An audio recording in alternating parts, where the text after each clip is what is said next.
Praise the Lord, praise the Lord. ദൈവത്തിൻ്റെ അതിപരിശുദ്ധ നാമം വാഴ്ത്തപ്പെടുമാറാകട്ടെ. ഇന്നത്തെ രാത്രി യോഗത്തിൻ്റെ അധ്യക്ഷ പദവി അലങ്കരിക്കുന്ന ബഹുമാനപ്പെട്ട ടി ബിജു അച്ഛൻ, ഇവിടെ സന്നിഹിതരായിരിക്കുന്ന വന്യ വൈദിക ശ്രേഷ്ഠ അലക്സാണ്ടർ തോമസ് അച്ഛൻ മുതൽ ഇവിടെയുള്ള എല്ലാ വൈദിക ശ്രേഷ്ഠരെ, സുവിശേഷകരെ, ഗായക സംഘാംഗങ്ങളെ, കർത്താവിൽ പ്രിയരെ, നിങ്ങൾക്കെല്ലാവർക്കും ക്രിസ്തുയേശുവിൻ്റെ നാമത്തിൽ എൻ്റെ സ്നേഹവന്ദനത്തെ ഈ അവസരത്തിൽ അറിയിക്കുന്നു. പുനലൂർ സെൻറ്റർ കൺവെൻഷൻ്റെ മൂന്നാമത് രാത്രി യോഗത്തിൽ നിങ്ങളോടെല്ലാവരോടും ചേർന്ന് ഈ യോഗത്തിൽ സംബന്ധിപ്പാനും ദൈവവചനത്തിൽ നിന്ന് സംസാരിപ്പാനും എനിക്ക് ലഭിച്ച ഈ വലിയ ഭാഗ്യത്തിനായിട്ട്, അവസരത്തിനായിട്ട് ഞാൻ ദൈവത്തെ സ്തുതിക്കുന്നു, സ്തോത്രം ചെയ്യുന്നു. ഇപ്രകാരം എന്നെ ഇതിന് ക്ഷണിച്ച് ഇതിനവസരമൊരുക്കിയ സെൻറ്റർ കൺവെൻഷൻ്റെ എല്ലാ ഭാരവാഹികളോടുമുള്ള പ്രത്യേകമായിട്ടുള്ള നന്ദി, സ്നേഹം ഈ അവസരത്തിൽ ഞാൻ അറിയിക്കുന്നു. പ്രത്യേകിച്ച് ഇത് സംബന്ധിച്ചുള്ള അറിയിപ്പുകളൊക്കെ നിരന്തരം തന്നുകൊണ്ടിരുന്നത് എൻ്റെ സഹപാഠി കൂടിയായ ഈ കൺവെൻഷൻ്റെ കമ്മിറ്റിയുടെ പ്രസിഡൻ്റായിരിക്കുന്ന ബഹുമാനപ്പെട്ട ഡോക്ടർ മോത്തി വർക്കിയച്ചനാണ്. ഞങ്ങൾ ഒരുമിച്ച് ഒരേ ക്ലാസ്സിൽ 4 വർഷം BD പഠനം നടത്തിയതാണ്. അന്ന് മുതൽ ആരംഭിച്ചതായിട്ടുള്ള സൗഹൃദം ഇന്നും ആരോഗ്യപരമായിട്ട് തന്നെ നിലനിൽക്കുന്നു. അച്ഛൻ്റെ ശുശ്രൂഷകളെ ഓർത്ത് ദൈവത്തെ സ്തുതിക്കുകയും സ്തോത്രം ചെയ്യുകയും ചെയ്യുന്നു. എല്ലാ കാര്യങ്ങളിലും തനതായിട്ടുള്ള ഒരു വ്യത്യസ്തത പുലർത്തുന്ന വ്യക്തിയാണ് അച്ഛൻ. അത് ഈ കൺവെൻഷൻ്റെ ക്രമീകരണത്തിലും ആദ്യോടന്തം അനുഭവിച്ചറിയുവാനായിട്ട് സാധിച്ചു. ഇതിനുവേണ്ടി ക്ഷണിച്ച നാൾ മുതൽ നിരന്തരം സന്ദേശത്തിലൂടെ ഏതൊക്കെ കാര്യങ്ങൾ എങ്ങനെയൊക്കെ ആയിരിക്കണമെന്നുള്ളത് കൃത്യമായ അറിയിപ്പുകൾ ഓരോ തവണയും അറിയിച്ചു തന്നിട്ടുണ്ട് അച്ഛൻ. തന്നെയുമല്ല, ഓരോ അറിയിപ്പും കഴിയുന്ന അവസരത്തിൽ നമ്മളെ കൂടുതൽ ഈ വിഷയത്തോടങ്ങ് ഫിക്സ് ചെയ്ത് ഇടം വലം തിരിയാൻ പറ്റാത്ത രീതിയിൽ അറിയിപ്പുകൾ കൊണ്ട് നമ്മളെ ഇങ്ങനെ ഇതിനോടങ്ങ് പ്രതിബദ്ധതയുള്ളതാക്കി തീർക്കുന്ന രീതിയിലുള്ള ക്രമീകരണം അച്ഛൻ്റെ ഭാഗത്തു നിന്നുണ്ടായിരുന്നു. ഇതിൻ്റെ വിഷയം തന്നു. ആദ്യം ഭദ്രാസനത്തിൻ്റെ വിഷയം, പിന്നെ കൺവെൻഷൻ്റെ വിഷയം, പിന്നെ ഇന്നത്തെ വിഷയം, ഏത് ഭാഗത്തിൽ നിന്ന് പ്രസംഗിക്കണം, എത്ര സമയം പ്രസംഗിക്കണം. അവസാനം കണ്ടപ്പോൾ എന്നോട് പറഞ്ഞു, തിരുവല്ലായിൽ നിന്ന് അച്ഛൻ ഇത്ര മണിക്ക് ഇറങ്ങണം, തിരിച്ച് ഏകദേശം ഇത്ര മണിക്ക് എത്താം. അത് പറഞ്ഞാണ് നിർത്തിയത്. ഇന്ന് രാവിലെയും ഒരു സന്ദേശം ലഭിച്ചു. ഇതെല്ലാം അച്ഛൻ്റെ ഒരു കൃത്യതയുടെ ലക്ഷണമാണ്. പ്രസംഗിക്കേണ്ട പ്രസംഗം ഒഴിച്ച് ബാക്കിയെല്ലാം എനിക്ക് അയച്ചു തന്നു. അതുമായി ബന്ധപ്പെട്ട എല്ലാ കാര്യങ്ങളും അച്ഛൻ്റെ ശുശ്രൂഷകളെ ഓർത്ത് ഞാൻ ദൈവത്തെ സ്തുതിക്കുന്നു, സ്തോത്രം ചെയ്യുന്നു. പ്രത്യേകിച്ച് സന്നിഹിതരായിരിക്കുന്ന അച്ഛന്മാരുടെ സാന്നിധ്യം, പ്രാർത്ഥന, ഗായക സംഘത്തിൻ്റെ ശ്രുതിമധുരമായിട്ടുള്ള ഗാനങ്ങൾ, നിങ്ങളുടെ ഇത്രയും പേരുടെ പങ്കാളിത്തം. പണ്ട് പുനലൂർ കൺവെൻഷനെ കുറിച്ച് കേട്ടിട്ടുള്ളത് പ്രത്യേകമായിട്ട് മൈതാനത്ത് പന്തലൊക്കെ ഇട്ട് നിറഞ്ഞു കവിയുന്ന ജനസാന്നിധ്യത്തിൽ നടത്തി വന്നിരുന്നതായിട്ടുള്ള പുനലൂർ കൺവെൻഷൻ കോവിഡിന് ശേഷം പന്തലിൽ നിന്ന് പള്ളിക്കുള്ളിലേക്ക് പ്രവേശിച്ചു. ഇന്ന് നമുക്ക് ഓൺലൈൻ മാധ്യമത്തിലൂടെ ഇത് വീട്ടിലിരുന്ന് സൗകര്യപ്രദമായി ഇന്ന് രാത്രി തന്നെ ശ്രവിക്കണമെന്നില്ല. സൗകര്യം പോലെ കിടന്നുറങ്ങിയിട്ട് രാവിലെ ശ്രവിക്കണമെങ്കിൽ അതും, പിന്നീട് എപ്പോഴെങ്കിലും ശ്രവിക്കണമെങ്കിൽ അതിനും സൗകര്യങ്ങളുള്ള ഈ കാലഘട്ടത്തിൽ 22 ഇടവകളെ പ്രതിനിധീകരിച്ച് ഇവിടെ വന്നു ചേർന്നിരിക്കുന്ന നിങ്ങളെല്ലാവരെയും ഓർത്ത് ഞാൻ ദൈവത്തെ സ്തുതിക്കുന്നു, സ്തോത്രം ചെയ്യുന്നു. മറ്റസൗകര്യങ്ങളൊക്കെ മാറ്റി ആലയത്തിൽ വന്ന് കൂട്ടായ്മ അനുഭവിച്ച് വചനം കേൾക്കണമെന്ന് നിങ്ങൾ തിരഞ്ഞെടുത്തതിൽ നിങ്ങളോടുള്ള പ്രത്യേക സന്തോഷവും അഭിനന്ദനവും ഈ അവസരത്തിൽ ഞാൻ അറിയിക്കട്ടെ. പ്രത്യേകിച്ച് ഒരു ധ്യാന വിഷയവുമായിട്ടുള്ള ബന്ധത്തിലാണ് ഇന്ന് ധ്യാനിപ്പാനായിട്ട് ഞാൻ ഒരുങ്ങി വന്നിരിക്കുന്നത്. മുമ്പ് ഓർപ്പിച്ചതുപോലെ കൊട്ടാരക്കര പുനലൂർ ഭദ്രാസനത്തെ സംബന്ധിച്ച് കഴിഞ്ഞ വർഷം നിയതമായിട്ടുള്ള ഒരു വിഷയമുണ്ടായിരുന്നു, റെക്കൺസിലിയേഷൻ, അനുരഞ്ജനം.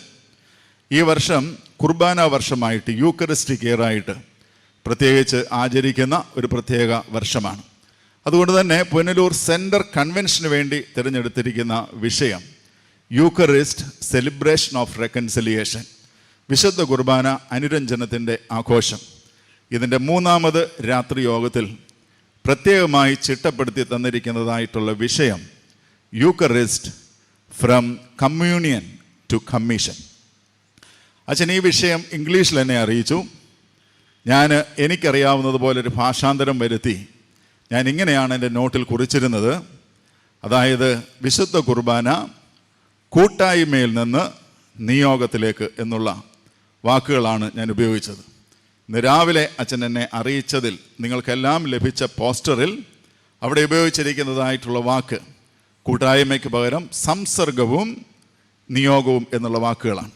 അതുകൊണ്ട് ഞാൻ എവിടെയെങ്കിലും കൂട്ടായ്മ എന്ന് പറഞ്ഞാൽ സംസർഗം ഉദ്ദേശിച്ച് തന്നെയാണ് ഞാനിത് പറയുന്നത്. അതുകൊണ്ട് ഇത് ഞാൻ ഭേദപ്പെടുത്തി പ്രസംഗിച്ചു എന്നുള്ള ഒരാരോപണം എന്നിൽ ഉണ്ടാകരുതേ എന്ന് മുൻകൂട്ടി നിങ്ങളെ ഞാൻ അറിയിക്കുകയാണ്. പ്രിയരെ, 3 ദിവസം വളരെ ഗഹനമായിട്ടുള്ള, നാം എല്ലാവരും അറിഞ്ഞിരിക്കേണ്ടതും തുടർമാനമായിട്ട് പഠിക്കേണ്ടതുമായിട്ടുള്ള ഒരു വിഷയം വളരെ കൃത്യമായി അടയാളപ്പെടുത്തി പല പ്രസംഗകരിലൂടെ ഈ കൺവെൻഷനുമായിട്ടുള്ള ബന്ധത്തിൽ ഇത് ശ്രവിച്ചുകൊണ്ടിരിക്കുന്ന നാളുകളാണ്. വിശുദ്ധ കുർബാനയെക്കുറിച്ചൊക്കെ നമുക്ക് ഒത്തിരി കാര്യങ്ങൾ അറിയാം. ഈ ദിവസങ്ങളിലൊക്കെ തന്നെ പകലും രാത്രിയുമായിട്ട് നടന്നതായിട്ടുള്ള പ്രസംഗങ്ങളിൽ ഈ വിഷയത്തിൻ്റെ വ്യത്യസ്ത തലങ്ങൾ നിങ്ങൾ ഇതിനോടകം കേട്ടിട്ടുണ്ട്. ആവർത്തന വിരസതയ്ക്ക് സാധ്യതയുള്ളതുകൊണ്ട് വിശുദ്ധ കുർബാനയെക്കുറിച്ച് കൂടുതൽ ആമുഖമൊന്നും പറയാനായിട്ട് ഞാൻ ആഗ്രഹിക്കുന്നില്ല. പ്രിയപ്പെട്ട ടി ബിജു അച്ഛൻ ഓർപ്പിച്ചതുപോലെ നമ്മുടെയൊക്കെ ജീവിതത്തിൽ അനുപേക്ഷണീയമായി ആചരിക്കപ്പെടേണ്ടതായിട്ടുള്ള, അനുഭവമാക്കേണ്ടതായിട്ടുള്ള ഒരു സംഗതിയാണ് വിശുദ്ധ കുർബാന. കൂദാശകളിൽ ഏറ്റവും പ്രധാനമായിട്ട് കരുതുന്ന കൂദാശ, കർത്തൃകൽപ്പിത കൂദാശകളിൽ ഒന്നായിട്ട് കരുതുന്ന കൂദാശ, സഭയെ സംബന്ധിച്ച് എല്ലാ വിശ്വാസികളും അതിൽ പങ്കുചേരണമെന്ന് നിഷ്കർഷിച്ചിട്ടുള്ള കൂദാശകളിൽ ഒന്നാണ് വിശുദ്ധ കുർബാന. തന്നെയുമല്ല, അച്ഛൻ്റെ വാക്ക് കടമെടുത്താൽ ആവർത്തിച്ച് അനുഷ്ഠിക്കുന്ന, ആവർത്തിച്ച് പങ്കുചേരുന്ന ഒരു കുർബാന, ഒരു കൂദാശ. അതുകൊണ്ട് തന്നെ ഈ ആവർത്തിച്ചുള്ള പങ്കുചേരൽ, വിശുദ്ധ കുർബാനയിൽ ആവർത്തിച്ചുള്ള ഒരു പാർട്ടിസിപ്പേഷൻ പലപ്പോഴും ഇതിനെ ലാഘവത്തോടു കൂടി കാണുവാൻ പ്രേരിപ്പിക്കുന്നതായിട്ടുള്ള സംഗതിയാണ്. കേവലം ഒരു അനുഷ്ഠാനത്തിൻ്റെ തലത്തിൽ, ആചാരത്തിൻ്റെ തലത്തിലൊക്കെ ഈ വിശുദ്ധ കുർബാനയെ കാണുവാനായിട്ടുള്ള സാധ്യതയുണ്ട്. അതുകൊണ്ട് തന്നെ ഇത്തരത്തിലുള്ള പഠനങ്ങളും ഓർമ്മപ്പെടുത്തലുകളും നമ്മുടെ ജീവിതത്തിൽ ആവശ്യമാണ്. അത് നമുക്കെല്ലാവർക്കും പ്രയോജനപ്രദമാകുമെന്നുള്ള ഓർമ്മപ്പെടുത്തലോടുകൂടി എനിക്ക് തന്നിട്ടുള്ള വിഷയത്തിലേക്ക് പ്രവേശിപ്പാനാണ് ഞാൻ ആഗ്രഹിക്കുന്നത്. വിശുദ്ധ കുർബാന, സംസർഗവും നിയോഗവും. നമുക്ക് വളരെ പരിചിതമായിട്ടുള്ള 2 വാക്കുകളാണ് ഈ സംസർഗം എന്നുള്ളതും നിയോഗം എന്നുള്ളതും. വിശുദ്ധ കുർബാനയുമായി ബന്ധപ്പെടുത്തി നാം ധ്യാനിക്കുന്ന അവസരത്തിൽ പരസ്പര പൂരകങ്ങളായിട്ടുള്ള 2 വാക്കുകളാണ്. പ്രത്യേകിച്ച് കുർബാനയിൽ നിന്ന്, അതിലുള്ള പങ്കാളിത്തത്തിൽ നിന്ന് ഒരു വിശ്വാസിക്ക് ഈ 2 തലങ്ങളിൽ യാതൊരു കാരണവശാലും ഒഴിഞ്ഞിരിപ്പാനായിട്ട് സാധിക്കാത്തതായിട്ടുള്ള 2 കാര്യമാണ് ഈ കൂട്ടായ്മയും നിയോഗവും. വിശുദ്ധ കുർബാനയുമായിട്ടുള്ള ബന്ധത്തിൽ നാം ഇത് പഠിക്കുന്ന അവസരത്തിൽ ഒന്നിനെ ഞാനൊരു അവസ്ഥയായിട്ടും മറ്റതിനെ ഒരു പ്രവൃത്തിയായിട്ടും തിരിച്ചറിയുവാൻ, വേർതിരിപ്പാനാണ് ഞാൻ ആഗ്രഹിക്കുന്നത്. പരസ്പര പൂരകങ്ങളായിരിക്കുമ്പോൾ തന്നെ ഈ കൂട്ടായ്മയെക്കുറിച്ച് മനസ്സിലാക്കുവാനായിട്ട് സാധിക്കുന്നത്, ഒരു വിശുദ്ധ കുർബാനയിൽ പങ്കുചേരുന്ന, വിശുദ്ധ സംസർഗത്തിൻ്റെ ഭാഗമായി തീരുന്ന ഒരാരാധനാ സമൂഹത്തെ സംബന്ധിച്ച് അവരുടെ ബീയിങ്ങിൻ്റെ, അവരുടെ ഒരു ഉണ്മയുടെ ഭാഗമായി തീരേണ്ടതായിട്ടുള്ള ഒന്നാണ് ഈ കൂട്ടായ്മ എന്ന് പറയുന്നത്. കൂട്ടായ്മയെ ഒഴിച്ചു നിർത്തി വിശുദ്ധ കുർബാനയെ കാണുവാനായിട്ട് നമുക്ക് സാധിക്കത്തില്ല. അതുകൊണ്ട് തന്നെ ഒന്ന് ആരാധനാ സമൂഹത്തിൻ്റെ സ്വഭാവമായിരിക്കുമ്പോൾ, 2 ആരാധനാ സമൂഹത്തിൻ്റെ പ്രവൃത്തിയിലേക്ക് വിരൽ ചൂണ്ടുന്നതായിട്ടുള്ള സംഗതിയാണ്. അതായത് ഈ കർത്തൃമേശയിലൂടെ നാം ഒരു പുതിയ കൂട്ടായ്മ അനുഭവത്തിലേക്ക് പ്രവേശിക്കുകയും വിശുദ്ധ സംസർഗത്തിൻ്റെ അനുഭവത്തിൽ നിന്ന് ഒരു പുതിയ നിയോഗത്തിൻ്റെ, ഉത്തരവാദിത്വത്തിൻ്റെ തലത്തിലേക്ക് പ്രവേശിക്കുകയും ചെയ്യുകയാണ്. അതുകൊണ്ട് ഇപ്രകാരം ഒരു വാചകമുണ്ട്: communion forms our identity and commission expresses our responsibility. കൂട്ടായ്മ നമ്മളുടെ ഐഡൻറ്റിറ്റിയുടെ, അസ്തിത്വത്തിൻ്റെ, ഉണ്മയുടെ, സ്വഭാവത്തിൻ്റെ സവിശേഷമായിട്ടുള്ള അവസ്ഥയെ സൂചിപ്പിക്കുന്നതാണെങ്കിൽ, ഈ കമ്മീഷൻ എന്ന് പറയുന്നത്, നിയോഗം എന്ന് പറയുന്നത് നമ്മുടെ ഉത്തരവാദിത്വത്തിലേക്ക് വിരൽ ചൂണ്ടുന്നതായിട്ടുള്ള സംഗതിയാണ്. വിശുദ്ധ കുർബാനയിൽ സംബന്ധിക്കുന്ന എല്ലാവർക്കും, ഏത് വിശ്വാസ സമൂഹത്തിനും ഈ കൂട്ടായ്മയുടെ അനുഭവവും നിയോഗത്തിൻ്റെ അനുഭവം ഉണ്ടായിരിക്കേണ്ടത് ആവശ്യമായിരിക്കുന്ന സംഗതിയാണ്. അതുകൊണ്ട് കൂട്ടായ്മയിൽ നിന്ന് അകന്ന ഒരു നിയോഗമില്ല. കൂട്ടായ്മയിൽ നിന്നകന്ന ഒരു നിയോഗമില്ല. അത് ഫലമില്ലാത്ത ഭക്തി പോലെയാണ്. അതുപോലെ തന്നെ നിയോഗം കൂടാത്ത അല്ലെങ്കിൽ കൂട്ടായ്മ കൂടാത്തതായിട്ടുള്ള നിയോഗം പൊള്ളയായിട്ടുള്ള സേവനമായിട്ട് മനസ്സിലാക്കുവാനായിട്ട് സാധിക്കും. അതുകൊണ്ട് ഈ കൂട്ടായ്മ എന്ന് പറയുന്നത് യേശുക്രിസ്തുവിൻ്റെ ശരീരരക്തങ്ങൾ ആഹരിക്കുന്ന അവസരത്തിൽ കർത്താവിൻ്റെ ക്രിസ്തുവിൻ്റെ ജീവിതത്തോട് ചേർന്ന് പങ്കുചേരുന്ന ഒരു ജീവിതാനുഭവമാണ്. കൂട്ടായ്മ എന്ന് പറയുന്നത് it is the participation in the life of Christ. ക്രിസ്തുവിൻ്റെ ശരീര രക്തങ്ങൾ ഭക്ഷിക്കുന്ന അവസരത്തിൽ ഓരോ വിശ്വാസിയും ക്രിസ്തുവിലുള്ള ജീവിതത്തിലേക്ക് ചേർക്കപ്പെടുന്ന, അതിൻ്റെ ഭാഗമായി തീരുന്ന ഒരനുഭവമായിട്ട് മനസ്സിലാക്കുവാനായിട്ട് സാധിക്കും. അങ്ങനെയെങ്കിൽ നമ്മുടെ നിയോഗം എന്ന് പറയുന്നത് ക്രിസ്തുവിൻ്റെ മിഷനിൽ, ക്രിസ്തുവിൻ്റെ ദൗത്യത്തിൽ പങ്കുചേരുന്ന ഒരനുഭവമായിട്ട് കാണുവാനായിട്ട് ഇടയായിട്ട് തീരണം. അതുകൊണ്ട് ഓരോ വിശുദ്ധ കുർബാനയുടെയും ലിറ്റർജി പാർട്ട്, ഞായറാഴ്ച ദേവാലയത്തിൽ വന്ന് വിശുദ്ധ കുർബാനയിൽ പങ്കെടുത്ത് ശുശ്രൂഷ അവസാനിക്കുന്നത് 4-ാമത്തെ റൂഷ്മയോടുകൂടിയാണ്. 4-ാമത്തെ റൂഷ്മയിൽ 3 അനുഗ്രഹങ്ങൾ കാർമ്മികൻ നൽകുന്ന അവസരത്തിൽ 1ഉം 3ഉം അനുഗ്രഹങ്ങൾ ആശീർവദിച്ച് അവസാനിപ്പിക്കുന്നത് നിങ്ങൾ സമാധാനത്താലേ പോക എന്നുള്ള വലിയൊരു നിയോഗത്തിലാണ്. വിശുദ്ധ കുർബാനയുടെ ലിറ്റർജിക്കൽ പാർട്ട് അവസാനിക്കുന്നത് കൂട്ടായ്മ ഒരുമിച്ചുള്ള സംസർഗം അവസാനിപ്പിച്ച് ഈ ശുശ്രൂഷ തീർക്കുന്ന അവസരത്തിൽ നിയോഗത്തിലേക്കുള്ള ഒരു കമ്മീഷനിങ്ങിലൂടെയാണ് ഈ കുർബാനയുടെ ലിറ്റർജി അവസാനിപ്പിക്കുന്നത്. പോക എന്നുള്ള വലിയൊരു നിയോഗം, ഒരു ആക്ഷനിലേക്ക്, ഒരു പ്രവൃത്തിയിലേക്ക്. ഇതുവരെ കർത്താവിൻ്റെ ശരീരരക്തങ്ങളിൽ പങ്കെടുത്ത അവസരത്തിൽ ആ വലിയ ജീവിതവുമായിട്ടുള്ള ബന്ധത്തിൽ അനുഭവിച്ച കൂട്ടായ്മയിൽ നിന്ന് ഒരു വലിയ പ്രവൃത്തിയിലേക്ക്, പ്രവർത്തന പദങ്ങളിലേക്ക് നിയോഗിച്ചയക്കുന്നതായിട്ട് മനസ്സിലാക്കുവാനായിട്ട് സാധിക്കുന്നുണ്ട്. അതുകൊണ്ട് കൂട്ടായ്മയെ വേരിനോട് ഉപമിച്ചാൽ നമ്മുടെ നിയോഗത്തെ ഫലത്തിനോട് ഉപമിപ്പാനായിട്ട് സാധിക്കും. കൂട്ടായ്മയെ ഒരു മരത്തിൻ്റെ വേരിനോടാണ് ഉപമിക്കുന്നതെങ്കിൽ നമ്മളുടെ നിയോഗത്തെ അതിൻ്റെ ഫലത്തിനോട് ഉപമിപ്പാനായിട്ട് സാധിക്കും. If communion is the root, commission is the fruit. അതുകൊണ്ട് ആരാധന കൊണ്ട്, പള്ളിയിലുള്ള ഒരുമിച്ചുള്ള പങ്കാളിത്തം കൊണ്ട് അവസാനിക്കുന്നതല്ല ഒരു കുർബാനയും. പള്ളിയിലുള്ള പങ്കാളിത്തവും തിരുശരീര രക്തങ്ങൾ ആഹരിക്കുകയും ചെയ്യുമ്പോൾ നമ്മൾ വലിയ ഒരു കൂട്ടായ്മയുടെ ഭാഗമായി തീരുകയും ആ കൂട്ടായ്മയിൽ നിന്ന് ലഭിക്കുന്ന ശക്തിയിൽ, ബന്ധത്തിൽ, ഉണ്മയിൽ പുതിയൊരു പ്രവർത്തന പന്ഥാവിലേക്ക് നാം ഇറങ്ങുകയും ചെയ്യുന്നതായിട്ടുള്ള സംഗതിയാണ്. അതുകൊണ്ട് വിശുദ്ധ കുർബാന നമ്മളുടെ വിശ്വാസ ജീവിതത്തെ ചലനാത്മകമാക്കുകയാണ്.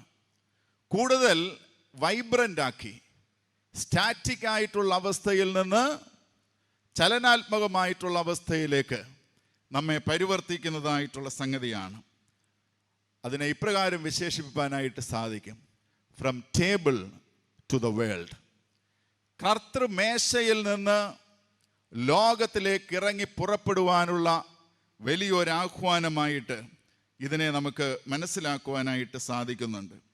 പ്രിയരെ, അനുദിന ജീവിതത്തിൽ കർത്തൃ ശരീരവും രക്തവും ആഹരിക്കുന്ന അവസരത്തിൽ കൂട്ടായ്മയിൽ നിന്ന് ലഭിക്കുന്ന ഊർജവുമായി ലോകത്തിലേക്ക് ഇറങ്ങി പുറപ്പെട്ട് വലിയ സാക്ഷ്യത്തിൻ്റെ അനുഭവത്തിൽ നിലനിൽപ്പാനുള്ള ആഹ്വാനമാണ് ഓരോ വിശുദ്ധ കുർബാനയും നമുക്ക് നൽകുന്നത്.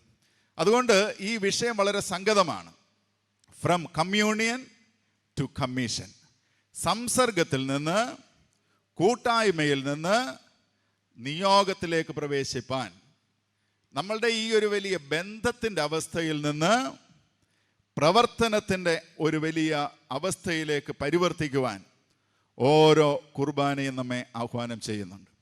ഇത് വിശകലനം ചെയ്യുവാനാണ് പ്രിയപ്പെട്ട അച്ഛൻ തിരഞ്ഞെടുത്ത് നൽകിയ വേദഭാഗം അപ്പോസ്തല പ്രവൃത്തി 2-ാം അധ്യായം, അതിൻ്റെ 42 മുതൽ 47 വരെയുള്ള വാക്യങ്ങൾ.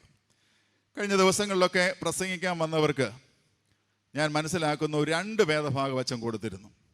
പഴയ നിയമത്തിൽ നിന്ന് ഒന്ന് കൊടുത്തു, പുതിയ നിയമത്തിൽ ഒന്ന് കൊടുത്തു. ഞാൻ വളരെ ആലോചിച്ചു, എന്താ എനിക്ക് മാത്രം ഇങ്ങനെ ഒരു വേദഭാഗം തന്നത്. ഈ അച്ഛനോട് എനിക്കത് ചോദിക്കാനൊരു മടിയാണ്. കാര്യം എന്താ മറുപടി പറയുന്നതെന്നൊരു നിശ്ചയമില്ല. അതുകൊണ്ട് അച്ഛനോട് ചോദിക്കാനൊരു ധൈര്യം എനിക്കുണ്ടായില്ല.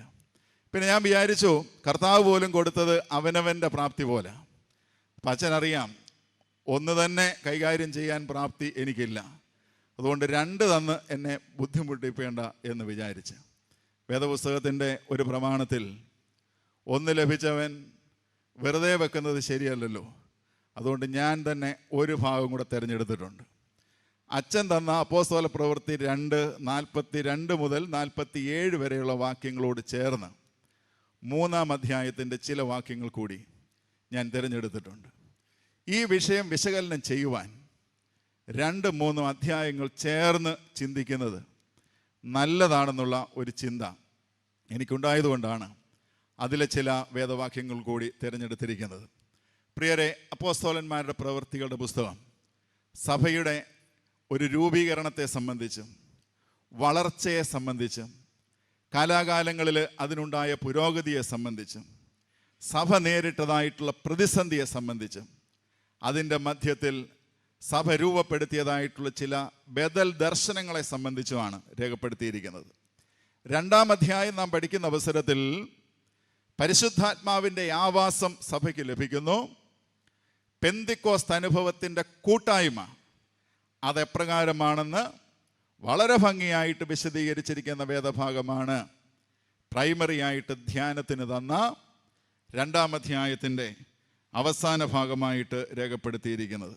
അപ്പോൾ കുർബാന സമൂഹത്തിൻ്റെ കൂട്ടായ്മ 2-ാം അധ്യായത്തിൽ നന്നായിട്ട് മനസ്സിലാക്കുവാനായിട്ട് സാധിക്കും. ഇത് വൈകാരികമായിട്ടുള്ള ഒരു അനുഭവമല്ല, കേവലം ഒരു മാസ്മരികതയല്ല ക്രിസ്തീയ കൂട്ടായ്മ, ഉപരിപ്ലവമായി ഒന്ന് ചേർന്ന് വന്നിങ്ങനെ അടുക്കിനിരിക്കുന്നതല്ല കൂട്ടായ്മ. എന്നാൽ അപ്പോസ്തല പ്രവൃത്തി 2-ാം അധ്യായത്തിലെ കൂട്ടായ്മ വിപ്ലവകരമായിട്ടുള്ള ഒരു ബന്ധത്തിൻ്റെ ഒരവസരമായിട്ട്, അവസ്ഥയായിട്ട് മനസ്സിലാക്കുവാനായിട്ട് സാധിക്കും. ഒരു ബദൽ ദർശനമാണ് പെന്തിക്കോസ്തിൻ്റെ കൂട്ടായ്മ. നിലവിലുണ്ടായിരുന്ന സാമൂഹ്യ, രാഷ്ട്രീയ, മതപരമായ പരിസരങ്ങളിൽ ഒരു പുത്തൻ കൂട്ടായ്മ ക്രമപ്പെടുകയാണ് പെന്തക്കോസ്തിൽ. അതുകൊണ്ട് കുർബാനയുടെ കൂട്ടായ്മ എന്ന് പറയുന്നത് പള്ളിയിൽ നിരനിരയായിട്ടിരിക്കുന്ന കൂട്ടായ്മ മാത്രമല്ല, ഏതെങ്കിലും ഒരു യോഗത്തിന് ഒരുമിച്ച് ചെന്നിരുന്ന് അനുഭവിക്കുന്ന ഒരു മാസ്മരികതയല്ല. അതിലുപരി ഇതാവശ്യപ്പെടുന്ന ചില ബന്ധങ്ങളുടെ സ്ഥലമുണ്ട്, ചില സാമ്പത്തിക ക്രമീകരണങ്ങളുടെ തലമുണ്ട്, ചില ആധ്യാത്മികതയുടെ തലങ്ങളുണ്ട്. വളരെ ചുരുക്കമായി അതൊന്ന് വിശദീകരിച്ചതിന് ശേഷം താഴോട്ടുള്ള വാക്യങ്ങളിലേക്ക് പ്രവേശിക്കാം എന്ന് ഞാൻ ആഗ്രഹിക്കുകയാണ്. 2-ാം അധ്യായം നാം പഠിക്കുന്ന അവസരത്തിൽ പ്രത്യേകിച്ച് പെന്തിക്കോസ്ത് കൂട്ടായ്മ അനുഭവത്തെക്കുറിച്ച് മനസ്സിലാക്കുമ്പോൾ യഹൂദ സമൂഹത്തിലും യവനായ സംസ്കാരത്തിലും റോമൻ സാമ്രാജ്യത്വ ഘടനകളിലും നിലനിന്നിരുന്നതായിട്ടുള്ള ഒരു ക്രമത്തിന് പകരമായി ഈ പെന്തിക്കോസ്ത് സമൂഹം വെച്ചതായിട്ടുള്ള ബന്ധങ്ങളുടെ ഒരു ക്രമത്തെ മനസ്സിലാക്കുവാനായിട്ട് സാധിക്കും. യേശുക്രിസ്തുവിൻ്റെ പുനരുത്ഥാനത്തിലൂടെയും പരിശുദ്ധാത്മാവിൻ്റെ ദാനത്തിലൂടെയും അവർക്ക് ലഭിച്ച ഒരു പുതിയ ക്രമമായിട്ട് ഈ കൂട്ടായ്മയെ മനസ്സിലാക്കുവാനായിട്ട് സാധിക്കും. അതുകൊണ്ട് ഉയർപ്പിൻ്റെയും പരിശുദ്ധാത്മദാനത്തിൻ്റെയും അനുഭവത്തിൽ അവരുടെ ബന്ധങ്ങളെ, ആസ്തി വസ്തുക്കളെ, ശുദ്ധാശുദ്ധി നിയമങ്ങളെ, ആധ്യാത്മികതയെ, കൊടുക്കൽ വാങ്ങലുകളെ പുനർനിർവചിച്ചതാണ് പെന്തിക്കോസ്ത് കൂട്ടായ്മയുടെ ഏറ്റവും കാതലായിരിക്കുന്നതായിട്ടുള്ള സംഗതി. ദൈവരാജ്യ മൂല്യങ്ങളുടെ അടിസ്ഥാനത്തിൽ യേശുക്രിസ്തുവിൽ വെളിപ്പെട്ടതായിട്ടുള്ള ദൈവസ്നേഹത്തിൻ്റെ അടിസ്ഥാനത്തിൽ രൂപപ്പെട്ട ഒരു ബന്ധമാണ് കുർബാനയുടെ കൂട്ടായ്മ എന്ന് മനസ്സിലാക്കുവാനായിട്ട് സാധിക്കും. ആ കാലഘട്ടത്തെ നാം പഠിക്കുന്ന അവസരത്തിൽ ശ്രേണീബദ്ധമായിട്ടുള്ള ഒരു ക്രമമായിരുന്നു സാമൂഹ്യ, സാംസ്കാരിക, മതപരമായിട്ടുള്ള രംഗങ്ങളിൽ നിലനിന്നിരുന്നത്. വലിയവനും ചെറിയവനും തമ്മിൽ വ്യത്യാസമുണ്ടായിരുന്നു. ജാതി, മത, വർണ്ണ, ലിംഗങ്ങളുടെ പേരിൽ വ്യത്യാസമുണ്ടായിരുന്നു. ഉടമയും അടിമയും തമ്മിൽ വ്യത്യാസമുണ്ടായിരുന്നു. സ്ത്രീയും പുരുഷനും തമ്മിൽ വ്യത്യാസമുണ്ടായിരുന്നു. അങ്ങനെ പല രീതിയിൽ നിലനിന്നിരുന്നതായിട്ടുള്ള ശ്രേണീബദ്ധമായിട്ടുള്ള അധികാര ഘടനകൾ ആ സമൂഹത്തിൽ കാണുവാനായിട്ട് സാധിക്കുമായിരുന്നു. അതുകൊണ്ട് തന്നെ പരീശന്മാർ, ശാസ്ത്രിമാർ, പുരോഹിതന്മാർ, പണക്കാർ, അങ്ങനെ പല രീതിയിൽ സമൂഹത്തിൽ ഉന്നത സ്ഥാനങ്ങൾ അലങ്കരിച്ചവരുണ്ടായിരുന്നു. സാമൂഹ്യ ഇടങ്ങളിൽ അവരാവശ്യപ്പെട്ടിരുന്ന ചില ക്രമങ്ങളുണ്ടായിരുന്നു. പള്ളിയിൽ മുഖ്യാസനവും അങ്ങാടിയിൽ വന്ദനവും മറ്റുള്ളവർ തങ്ങളെ റബ്ബി എന്ന് വിളിക്കുന്നതും ഒരു വലിപ്പമായി കണ്ടിരുന്നതായിട്ടുള്ള ഒരു സാഹചര്യം. ഇങ്ങനെയുള്ള ക്രമങ്ങൾ നിലനിന്നിരുന്ന ഇടത്തു നിന്ന് ഒരു സമത്വ സുന്ദരമായിട്ടുള്ള ഒരു ബന്ധത്തിലേക്കുള്ള പരിവർത്തനമാണ് കുർബാന സമൂഹത്തിൻ്റെ കൂട്ടായ്മയുടെ ഏറ്റവും വലിയ പ്രത്യേകതയായിട്ട് മനസ്സിലാക്കുവാനായിട്ട് സാധിക്കുന്നത്. അവിടെയാണ് അവർ അപ്പോസ്തോലന്മാരുടെ ഉപദേശം കേട്ടും പ്രാർത്ഥന കഴിച്ചും അപ്പം നുറുക്കിയും കൂട്ടായ്മ ആചരിച്ചും പോന്നു എന്നവിടെ രേഖപ്പെടുത്തിയിരുന്നത്. വളരെ ഹൃദ്യമായി തോന്നിയതായിട്ടുള്ള ഒരു കൊച്ചു വാചകം, വിശ്വസിച്ചവർ എല്ലാവരും ഒരുമിച്ചിരുന്നു എന്ന് രേഖപ്പെടുത്തിയിരിക്കുന്ന ഒരു വാചകമുണ്ട്. വിശ്വസിച്ചവർ എല്ലാവരും ഒരുമിച്ചിരുന്നു.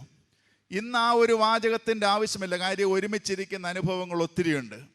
ഞാനങ്ങ് വിശ്വസിക്കുകയാണ്, പല ശ്രേണീബദ്ധമായിട്ടുള്ള ഘടനകൾ നിലനിന്നിരുന്ന ഒരു സമൂഹത്തിൽ ഒരുമിച്ചിരിക്കുവാൻ സാധ്യത ഇല്ലാതിരുന്നിടത്താണ് പെന്തിക്കോസ്തിൻ്റെ കൂട്ടായ്മ അവർക്ക് നൽകിയ വിശാലമായിട്ടുള്ള ബന്ധത്തിൽ അവർക്കൊരുമിച്ചിരിക്കുവാനായിട്ട് സാധിച്ചത്.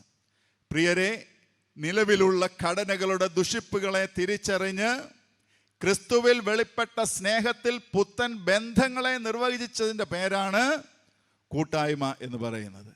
ഞാനും നിങ്ങളും കടന്നു പോകുന്ന ജീവിത സാഹചര്യങ്ങളിൽ വെറുപ്പിൻ്റെയും വിദ്വേഷത്തിൻ്റെയും പകയുടെയും ഒക്കെ മനസ്സുമായി ഒന്നിച്ചാരാധിച്ചും കൂട്ടായ്മ ആചരിച്ചും ഒക്കെ പോകുന്ന അവസരത്തിൽ പെന്തക്കോസ്തിൻ്റെ കൂട്ടായ്മ, കുർബാന സമൂഹത്തിൻ്റെ കൂട്ടായ്മ നിലവിലുള്ള വെറുപ്പിൻ്റെ അകൽച്ചയുടെ ഘടനകളെ അതിജീവിക്കുന്ന, ബന്ധങ്ങളിൽ ഒരുമിച്ച് നിൽക്കുന്ന കൂട്ടായ്മയുടെ അനുഭവത്തിലേക്കാണ് ഇതിനെ ആഹ്വാനം ചെയ്യുന്നതെന്ന് മനസ്സിലാക്കുവാനായിട്ട് സാധിക്കണം.